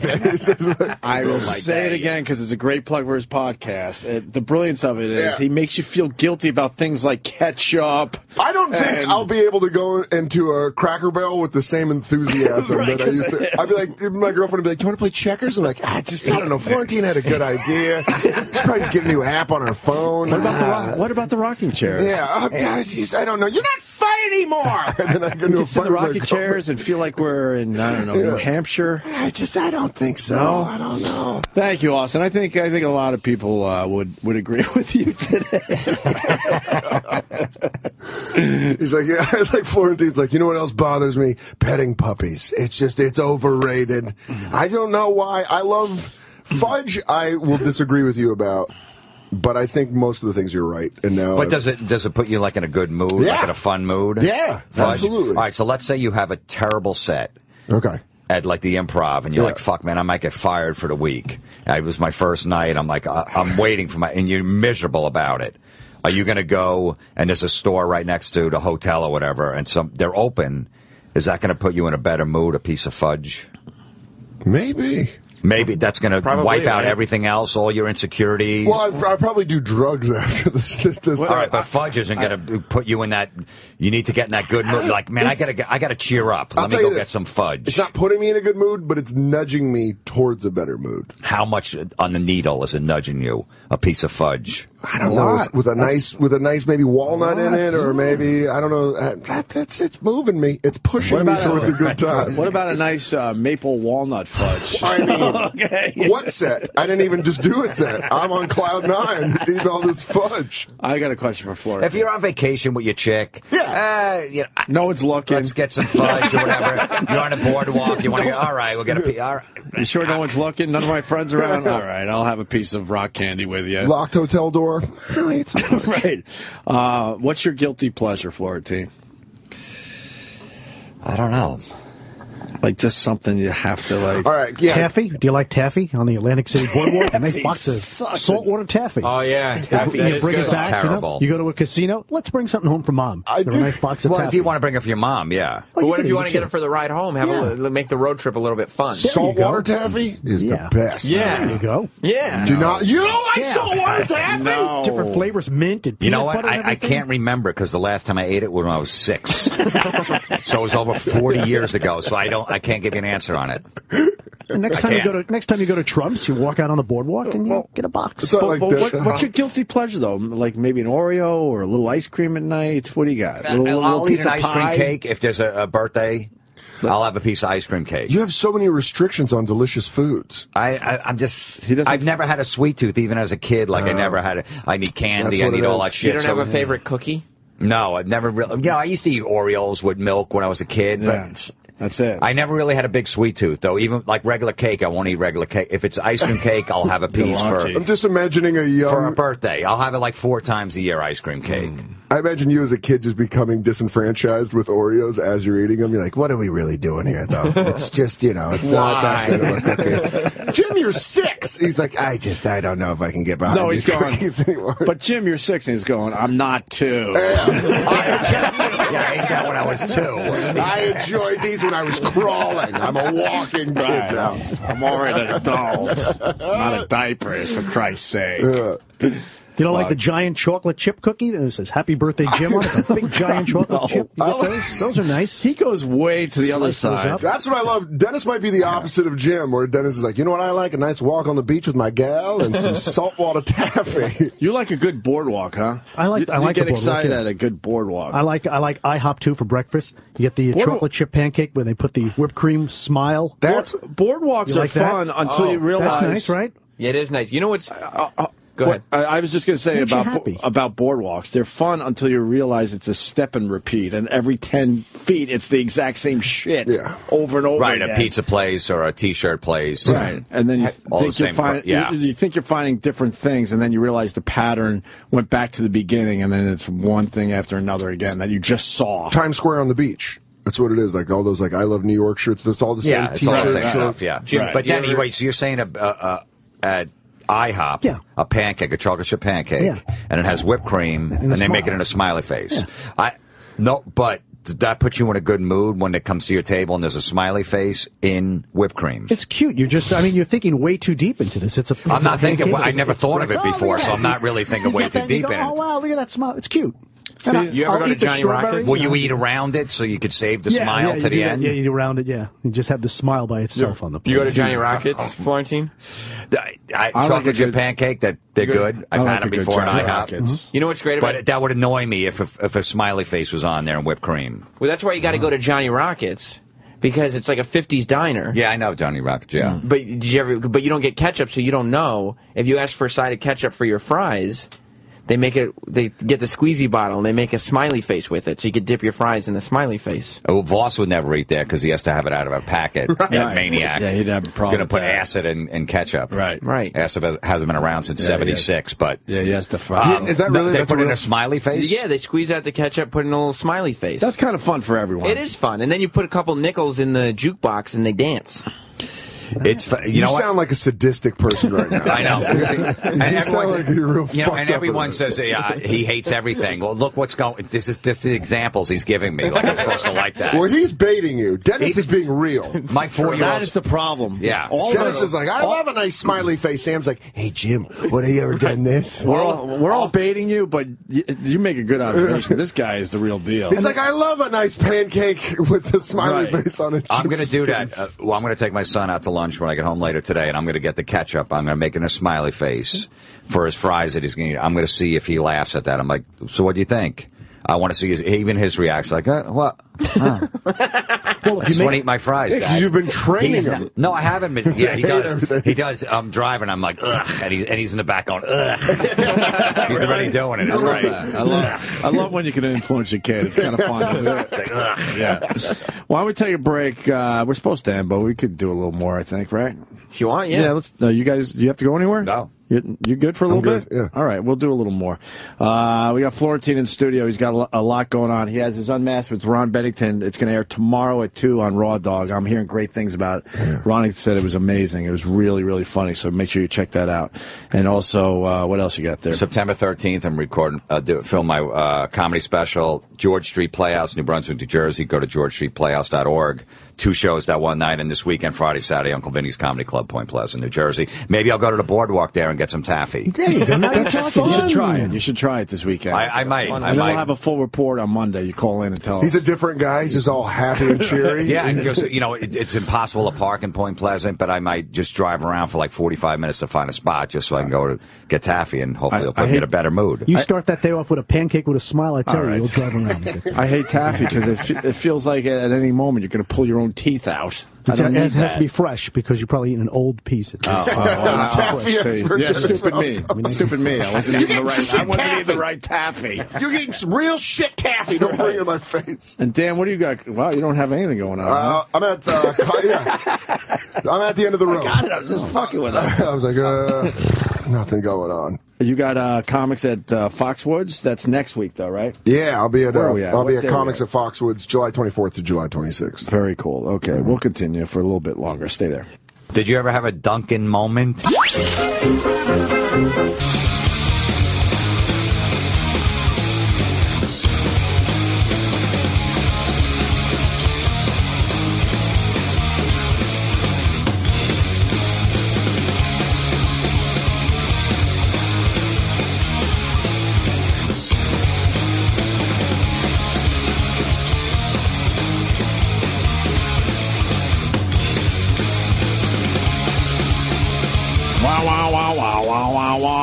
Good room today. Jim Florentine in studio. Dan Soder in studio. Jimmy's on his way to L.A., so you're going to hear him all over the place in the next day or two. He's definitely doing Joe Rogan's podcast today. Then Adam Carolla maybe tomorrow. Kevin and Bean tomorrow. Bill Burr. And our friend Kevin Pollak as well. Are you guys in the Kevin Pollak movie? No, I don't know Kevin Pollak. I don't know. Awkward. So, starting to think about that fourth meal. I'll tell you why it's awkward. It's all about comedy. Awkward. I'm not in Voss's movie. Voss and Bonnie's movie. What? Their movie. I wasn't interviewed for it. I don't care. They didn't interview you? You would have been perfect for that. I know, but I don't know. For some reason, they didn't. But wow, I wonder what that's not bothered. about. No, it wasn't anything like, he's not going to be good for it. So you guys don't like each other. No, when they did that start? Because they could have easily interviewed me and then go, we're just going to cut them and go, look, we But they had to didn't cut even it. interview you. No, but I don't care. I should know that. I've seen the movie probably 10 times already. I might be 10? A producer on it. Okay, all right. I might be there. Maybe. Exactly. See, then you had to say it. You had a say in it. You could have put in the good word. I might have bankrolled the whole fucking thing. I want my money back.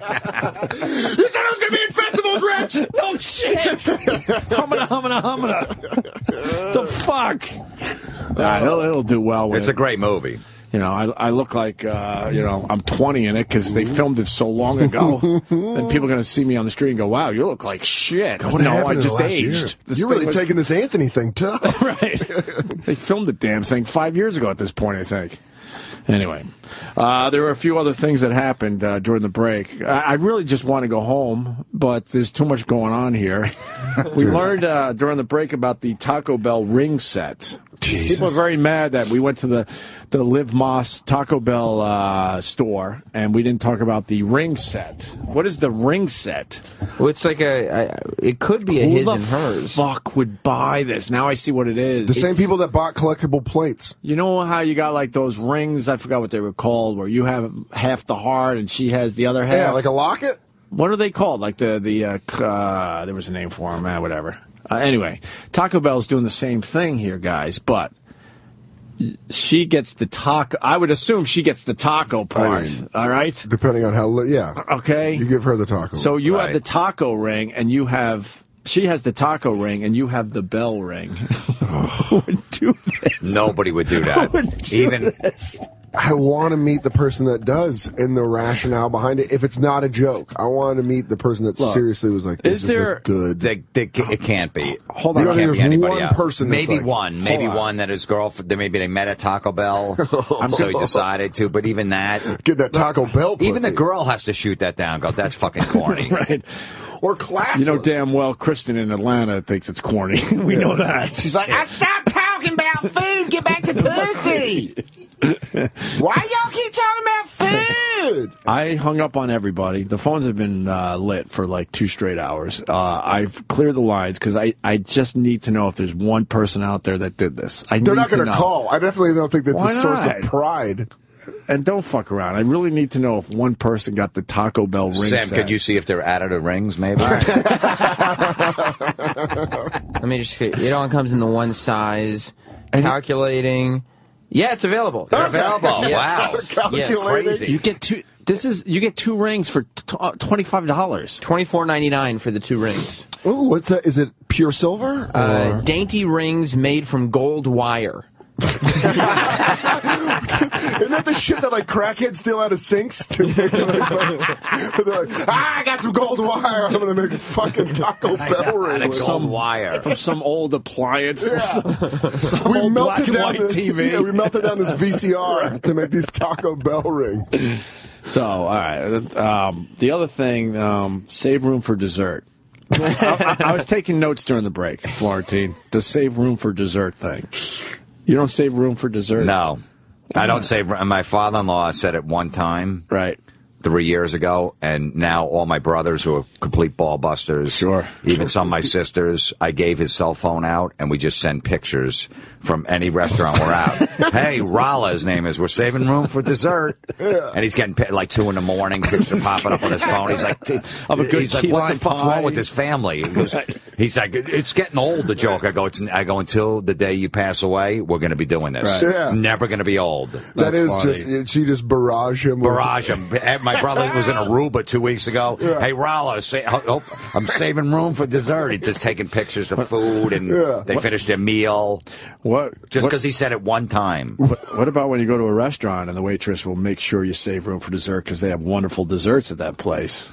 Yeah, and they run down the whole specials and this and that and go, and don't make sure you save room for dessert. We got a lava cake that is to die for. We have some flan that we made. Right. Yeah. That is just to die. So make sure you save room. They'll go, hope you saved room. Yeah, but where would I save it? How do you save it? Tell me, is there a system? You should just purge in front of her. Can you get me a bucket? I think you're okay because you don't use ketchup, so you might have a little extra room. Right, so it's not, okay, yeah. You're saving room with all these condiments you're checking off the list. Really depends on how many anytizers you order. Yeah, see, I didn't get any of that. Yeah, if you ordered a bunch. One less anytizer, you might have room. Right. All right. Can you see if anytizer has a trademark to it that they trademark? It does. It does. 100%. It does. Yeah. And then the other thing, because somebody's going to steal it. Oh, yeah, somebody would use it. Chili's looked it up. I was like, damn it. They thought of anytizers. These Applebees cocksuckers are on top of their game. B-dubs tried to grab it. I'm sort of doing an Andy Levy here. I was taking notes. Are you doing a halftime report? I'm going to acknowledge it's sort of Andy Levy-ish. But then you did mention your father-in-law, Jim Florentine. Yes. And that he's like just an old school guy from Rochester that loves scotch. Grew up in the woods in Rochester. Right. Has just like a part caveman. Right. So that's why I love him. He can dress a deer, probably. Yeah, absolutely. Yeah. And I think that's why my wife was attracted to me, because I'm like the dad. He's just he's cranky. He's just like, rah, rah, what are you, a kid? Yeah, exactly. He'll buy a gift for his wife, and he'll think it counts for like the birthday, Christmas, Valentine's Day. Yeah. He'll give her a Home Depot gift card, even though he shops there. He's like, no, but you remember you said you like those curtains. Planter. You saw that planter. So I figured I'd get you the gift card. Like the house. Yeah, it's for the house. So I picked up that bag of soil last week, and I thought that counted. He's the greatest. Yeah. So he does all of that stuff. That's a flip side, right? But then he saves room for dessert. He loves apple pie, all desserts, and then he likes chick flicks. What? He sits and watches like First Take, ESPN First Take, with them just arguing. Right. And like just watch. ESPN is on constantly. He's yelling at the TV. He's loud. Right. He's an Eagles fan, so he puts the fucking old Eagle helmet on or whatever, and he screams, "Hey, Eagles!" Like to his neighbors across the bay, and they fucking yell at him because they're Giant fans. He lives in Jersey, so he's just a fucking caveman. He's got no manners. I love him, but then he loves chick flicks. Yeah. Sweet Home Alabama is a good movie. That's a good movie. The Notebook, for my money, The Notebook's one of the best movies of all time. Sweet, yeah. He's a Reese Witherspoon fan? First Wives Club, he loves it. Really? Loves the dancing at the end. And then with Bette Midler? Yeah, Bette Midler, Goldie Hawn, and... Oh, that's chock full. Diane Keaton? Yeah. Isn't that for, like, middle-aged women? Yeah, even his wife's like, no, that movie's terrible. Did you ever ask him where that came from? The guy served he was in the Army. Oh, so he needs to get decompress. He needs to get in touch with his emotions a little bit. He saw Bates. some shit. He saw some shit in the war, and now he's like, that's what soothes his PTSD. I got to let my emotional side out a little bit. But he's not affectionate with his wife and none of that stuff. He's just like, just. That's so weird. That would be a great. He's doing shots at like 11:30 in the morning with like Easter brunch. He's like, let's do some shots. He's at the bar. He's hammered by like 12. It's fucking. I love him. He's great. Hugs but are then he comes home. He's like, I just saw Les Miserables in the movie theater. I cried. Anne Hathaway gave the performance of a lifetime. Don't look at me, you sissy boy. He's like, that was a good movie. And he knew, by the way, going in that he was going to like it because he went to see it in the theater. Yeah, he wouldn't buy a movie ticket if he didn't know he was going to enjoy that. And he cried at it? He cried at it. He said it was one of the best movies I ever saw. So his name is Rala, so when he told me that, I just call him Les Miserables now. And he's like, that's getting old. I go, no, it's not. No, it's not. Remember the dessert thing? Yeah, same Les thing. Miserables. Until you go. That's the litmus test. If he says it's getting old, you know you're really getting to him. Exactly. Like, it's getting old. And it's not funny anymore. Yes, it is. That's funny. Oh, that's a strange combination. Sweetheart, yeah. But it also kind of makes sense. Why? I think in a weird way it makes sense that if he's so manly that it bucks onto that side where it's something so girly. You know what I mean? Like he's like watching 27 Dresses and then goes and fucking cleans off his war medals. And he's like Love Actually. And then there's this chick flick, Pitch Perfect. Right. Which is just like it's like an acapella movie. Yeah, musical. It's a musical where it's about acapella groups and they sing like contemporary songs. I thought it was the baseball movie with Drew Barrymore and oh, that's Fever Pitch. Oh, okay, I knew there was a. Am I right, Roland? I knew there was a rom-com with Pitch in it. Okay, Pitch Perfect. And Fallon, right? Yeah, Jimmy Fallon, Drew Barrymore. Anna Kendrick movie. It's a complete chick flick, and my wife and her sister watch it, and then he watches it, the father watches it, and they love it, and they got my son into it. And I'm like, I'm putting my foot down with a 4-year-old watching chick flicks. Right. No reason for that. Radio's in my blood. It writes itself. Having your dad do chick flick reviews on this show would be amazing. How does he talk? Does he have like the I'm a man's man? No, just regular. But regular? No, that would be great. But how funny. Yeah. He would get so excited. He calls in with his chick flick pick of the week. And he could, absolutely. Oh, God. Yeah. We might have to do it next time you're in. We'll try we'll call him. Yeah? Even a list, top 3 chick flicks of the last year. Or his top 3 chick flicks. Of all time. I mean, that's a big list, though. Can we call him Cold right now?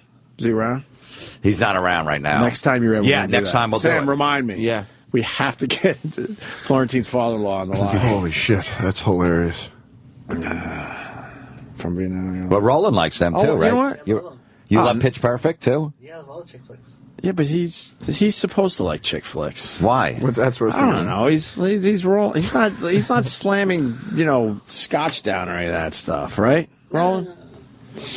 I think you're onto something though, because this guy has a similar story in Kentucky. Bobby. Hey, how's it going, guys? Hey, Jim, man, this is crazy. Like I can agree. I never knew where this came from, but my grandfather loves Dirty Dancing.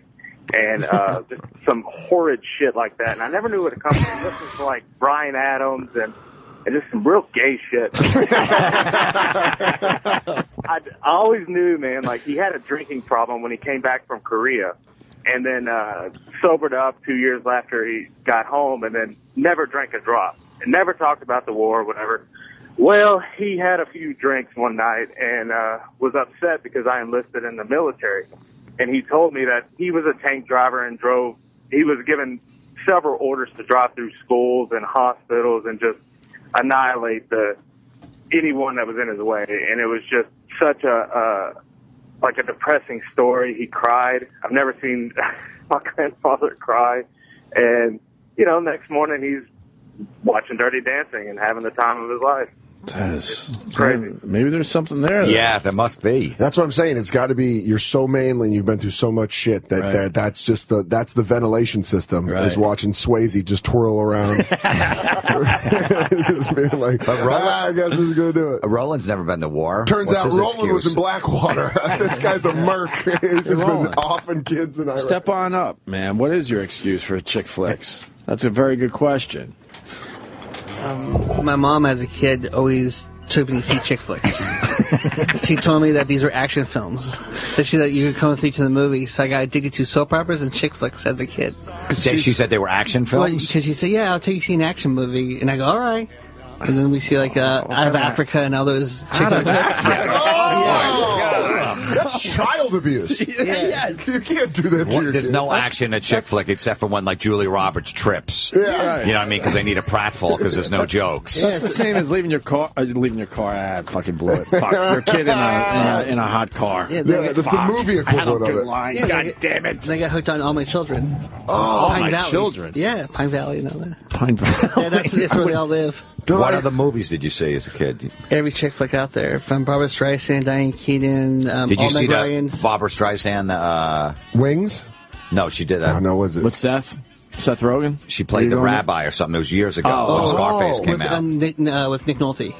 Yeah, young no, Nick Nolte. No. Yenta, something like that? Yenta. Yeah. So you saw all of them. Mm-hmm. What about Beaches? Yeah, I saw that one. Beaches was the one I was trying to think of. That was sad. I cried. I don't even know what it is. I just imagine young Roland going to school talking to other little boys who are like, did you guys see any action movies? He's like, what about Beaches? What the fuck is wrong with this kid? Yeah. Oh, there it is. They're queued up. When you went to school, did you talk about these movies with your friends? I did, and they all laughed at me. They laughed at you. Mm-hmm, yeah. But didn't you tell your mom, like, Mom, can I just go to a regular movie? I want to go see. Yeah, she goes, sure, and she'll take me to see like all the other movies, but I got hooked on chick flicks. Yeah, because you to this day enjoy chick flicks. I love chick flicks, yeah. Yeah. What are your top 3 best favorite chick flicks? Who's your favorite actress? I love Meg Ryan. All right. I mean, that just said everything. Yeah, I mean, it's. What are your favorite 3 favorite chick flicks? Sleepless in Seattle. Okay. The top one. I didn't mind that. Yeah, you could. To be honest, that's all right. If we're going to be honest here. And then, whatever. They get way worse than that. Casablanca. I mean, you're going classics. Yeah. Right. And I love Love Actually. That's one of my favorite ones. Oof. My father-in-law likes that one. The face that Jim just made, it was like we were talking about terminal illnesses, and Jim goes, I know a between guy that shots of had that. scotch, he loves Love Actually. What are your 3 like guilty pleasure chick flicks that you like? I'll probably see like Maid in Manhattan if it's on TV. I'll watch it. Oh, J-Lo! She's the maid that falls in love with a rich man. How to Lose a Guy in 10 Days.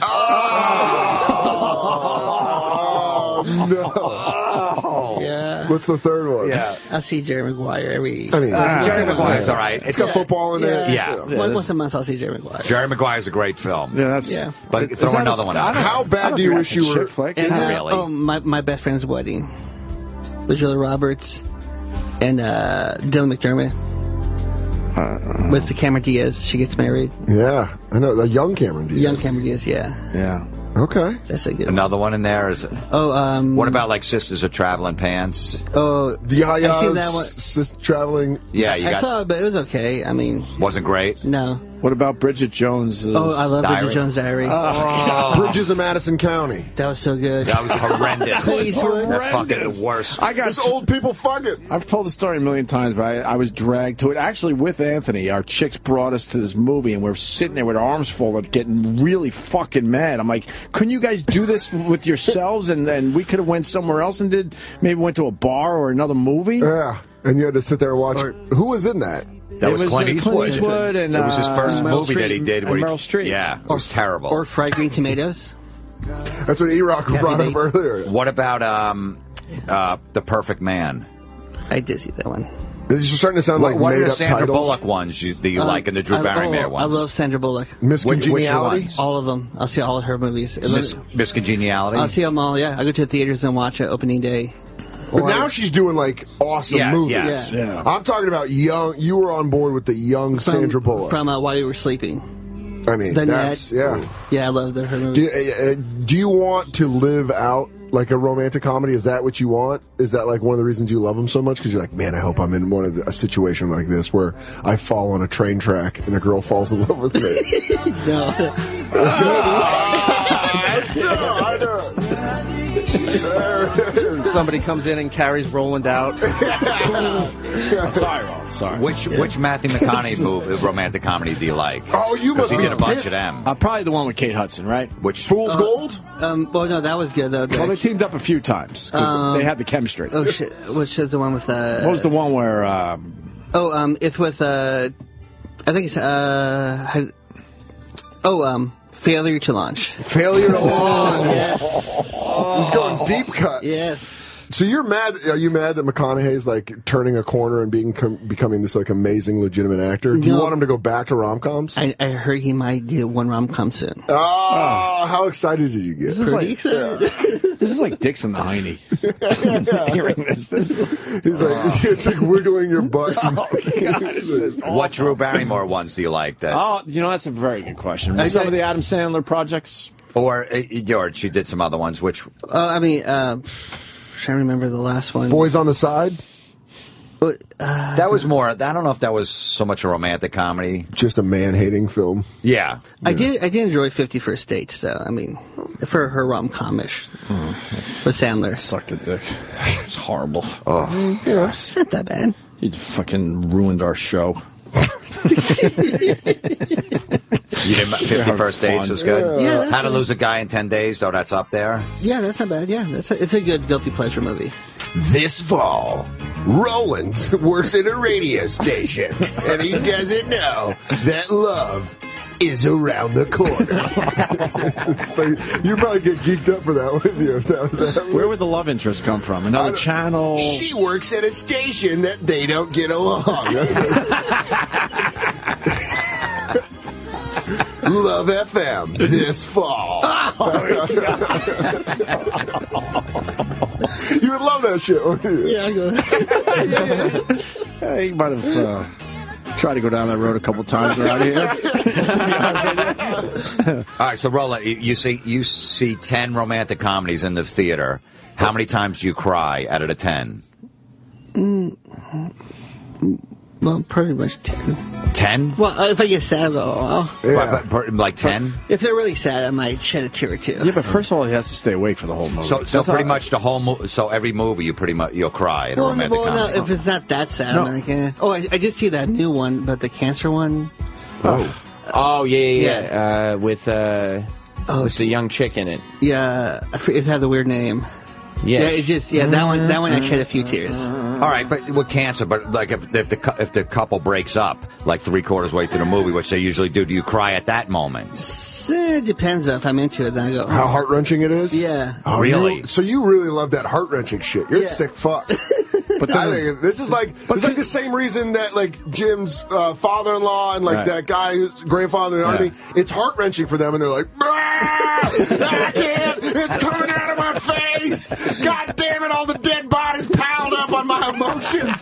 They're not holding it at bay. But he understands the formula of the rom-com, and he knows they're going to bring it all back together in the end, though, right? So you're okay with the heart-wrenching. That was great. The breakup was great. I love that one. Yeah, because that was just basically them arguing the whole time. It was a real. Yeah, it was a good ending. That was good though. I kind of like Vaughn and Jennifer Aniston. And they didn't get back together, but you know it's coming. You know, 20 minutes later they're going to get back together. Why are you crying at that 3/4 point in the movie? Because they put the close-up to Sandra Bullock's face, and you're like, oh. Dude, that was a brave move that they didn't get back together, though. They would have made a shitload of money if they got back together in the end. But the word got out, it's a bad ending, and then people say, fuck that. I just got done filming an independent movie where it's like one of the, you would fucking love the movie that I just filmed. I am just a kick dog for 2 hours. Really? Yeah, and then we get back. Yeah, oh man. I'm going to let you see it. You'll probably be the only person that gets to see it. I don't know. I'm excited. If this thing if it even sees the light of day. Oh man.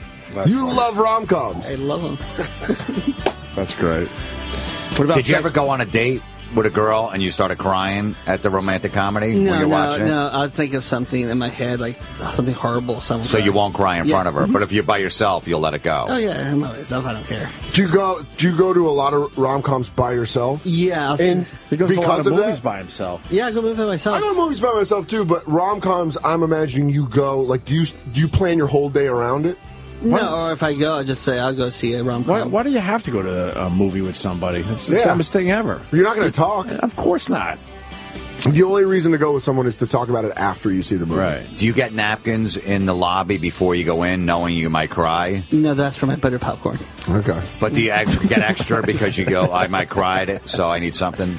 Depends. If I know it's like an Oscar-type movie, I'll probably... You'll use your T-shirt or something, right? Yeah, I'll shed a few tears if it's Oscar-type. Do you wipe it off like a pitcher wipes off sweat? Where you just go to your sleeve? Yeah. I think we're all in agreement here. You got to hand in your man card, sir. I really hope it turns out that Roland's just like a cold-blooded killer, and this is the reason he's in this shit. What about Sex and the City, the movies and the TV show? I see a TV show. The movies are okay. That's to say the TV shows are excellent. Well, I mean, if they're on on the E Channel or Bravo, you enjoy. So you'll stop for a Sex and the City episode, or like a Bravo, like a marathon of like you're quick today. listings. Quick. I'll just. You watch Bravo? Yeah. What do you watch? I can't. That's unforgivable to me. The $1 Million Listings, like New York. I like that show. Yeah, I'm hooked on that one. And I might like a housewife or so. Yeah, those housewives. Or two, I should really? say. Yeah, I might. I had a panic attack because in a hotel room in Philly, I rolled over on my remote and it turned it on and Bravo was on, and I was like woke up and it was like, I was like and I had no idea. It was like real, and they were fighting, and I was just like, you were feeling to see if you had tits. Yeah, I'm like, touching to see my puss. And it fucking freaked me out. It really did, rolling over on that remote.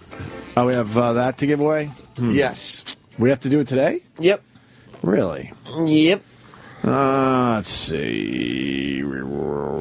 Notebook is the best. Oh, We have to take a call right now, so you guys decide. Friend in the National Guard who sometimes just needs to get really girly and other times like a caveman. Florentine needs to call Pete Rose. I think we ran out of time, though. The Notebook is the best.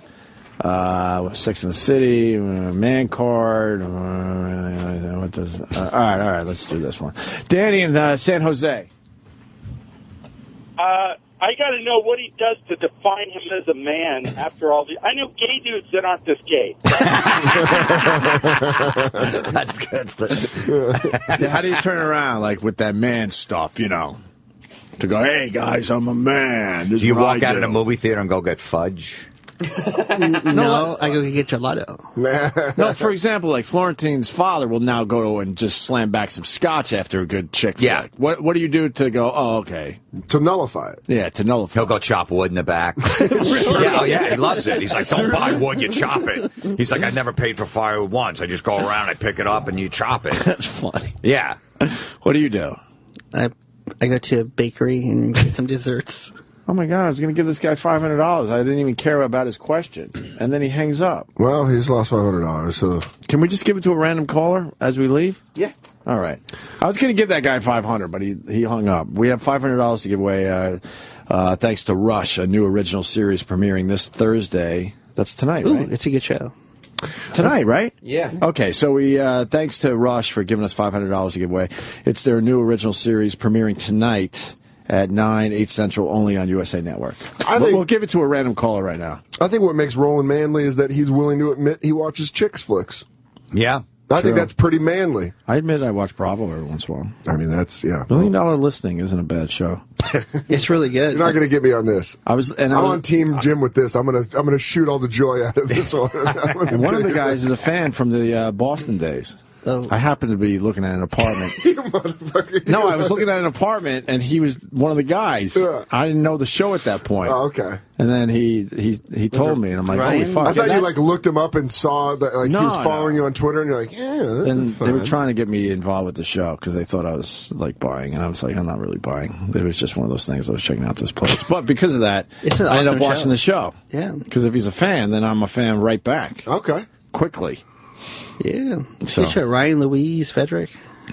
Yeah, Frederick. Yeah, Frederick. He's from the top seller. He's a character.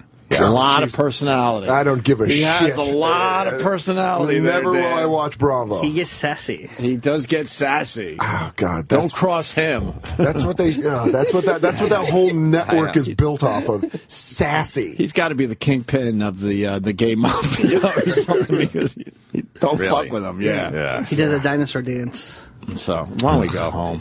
We're gonna go home now. Roland, thank you. Appreciate it. This was a lot of fun. Florentine just killed it for like 3 fucking straight hours, man. Thank you. I'm sorry to put everybody in a bad mood. No, but now I'm going to have to submit everything by email every morning to see if I can enjoy anything.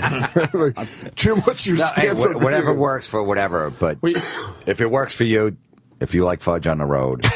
It sounds like you're calling me a fag. No, I'm just saying. If you're on the road and you like a little bit of fudge and no one's going to know. If that helps you get over maybe a bad set you had, all right, if that works for you, go there. With that Roland, said, he's got a lot of pressure booking guests, so he's like, I got to go see Sweet Home Alabama too. With fudge now. It's all right. Yeah. I'll tell you this. Me and Jim Norton are here still for now, and we're trying to do like a lot of different shit because we can't just like make believe nothing has changed around here. Yeah. And one of the things I'm thinking is to grab your fucking podcast and give it a nice prime spot somewhere during the week. I would love that. That'd be great. We're trying to figure out where it makes sense, but hopefully soon Florentine's podcast will be on our channel because it's fucking really good. It really is. Thanks. Yeah, they play it on the weekends like every... No, I know, but yeah. But that weekend shit, we just bury shit there. We want to fucking, give it a nice spot, so we'll figure it out soon. I'll do a whole podcast on fudge. Oh, good. Good. With that said, you got your Unmasked with Ron Bennington tomorrow at 2 o'clock on Raw Dog. And then you got you're taping your live special soon.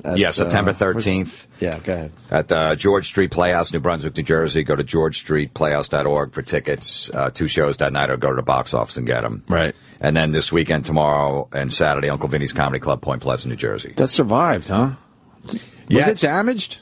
No, they're about. I know they're a little like 2 miles off the beach, but the town is just slowly starting to recover. Right. Yeah. The businesses in the town, anyway. Right. Okay. Yeah. Cool. And Dan Soder doing a great job as well here today. What do you got there? Next week at Comics. Yeah, Comics at Foxwoods, July 24th to July 26th. And I just invited these guys to the Montreal Comedy Festival on our dime, but you're both working. Yeah. So I'd be up there in a sec. Also, there was a question about On Demand. Travis gave me this note. The shows are listed as Opie with Jim Norton for now, so they're still on demand. I guess people are having a tough time finding them. Is that true? Yeah, because they're going into the Opie and Anthony category and seeing that the shows don't update, but that's because... Why can't they just keep it as Opie and Anthony so it doesn't fucking confuse everybody? Well, I guess because Anthony's not here anymore. So they have to just completely wipe his name like he never existed? That's ridiculous. They're Chris Benoit-ing him? That's a little unfair. It's fucking ridiculous. Yeah, So you can find it, though, with Opie with Jim Norton. Mm-hmm. Okay. All interviews are on demand separately, by the way. I didn't know this until yesterday. Yeah, they've been doing that for a little while. You can get the interviews. Like, if you just want to hear the Ricky Gervais segment, if you just want to hear the Pete Rose segment we were talking about, you can just look it up. The Florentine. Yeah, from today's show. He's sitting right next to you. Yeah, Florentine and Soder will be on there, too. Separately or together? I mean, we're on the show together. Separate. We'll probably separate it so it was like just the Florentine part by himself, and then the next one will be Florentine with Soder. Even though they were on together, let's make sure it's separate. Just isolate my audio so I sound like a maniac. Yeah, separate the track. That's fine. That'll work. That'll work out great. So you could search for just interviews under O&A interviews. So they kept the A there. Look. What the fuck? If you know how to find Opie and Anthony on demand, scroll down one. I never understood that. And you'll see Opie with. They had a problem with Anthony over one thing that had nothing to do with our radio show. So let's make believe he never existed. That's ridiculous. Yeah. What about all the great stuff he did? Yeah, it's very, very dumb. Yeah. We're going to fucking change that. And also my YouTube channel, because we've been just laughing over this for fucking 2 or 3 days now. The Pete Rose stuff, I put up a bunch of Pete Rose videos, but there's an isolated one I just put up. I remixed it. It's like 20, 25 seconds of Pete Rose punching Jimmy. Please go check that out. I'll tweet it in a minute or two here. After a joke, right? After a joke, he got so excited. He turned. I got to see this shit. I'll show you as soon as we go off the air. Yeah. But it was the way he punched him. He was so excited. It was like he was back in the cafeteria in high school. You know those jocks in high school? Yeah. Here it is. Show Dad. Fuck, I wanted to wear a nice shirt in here for Pete Rose. What happened?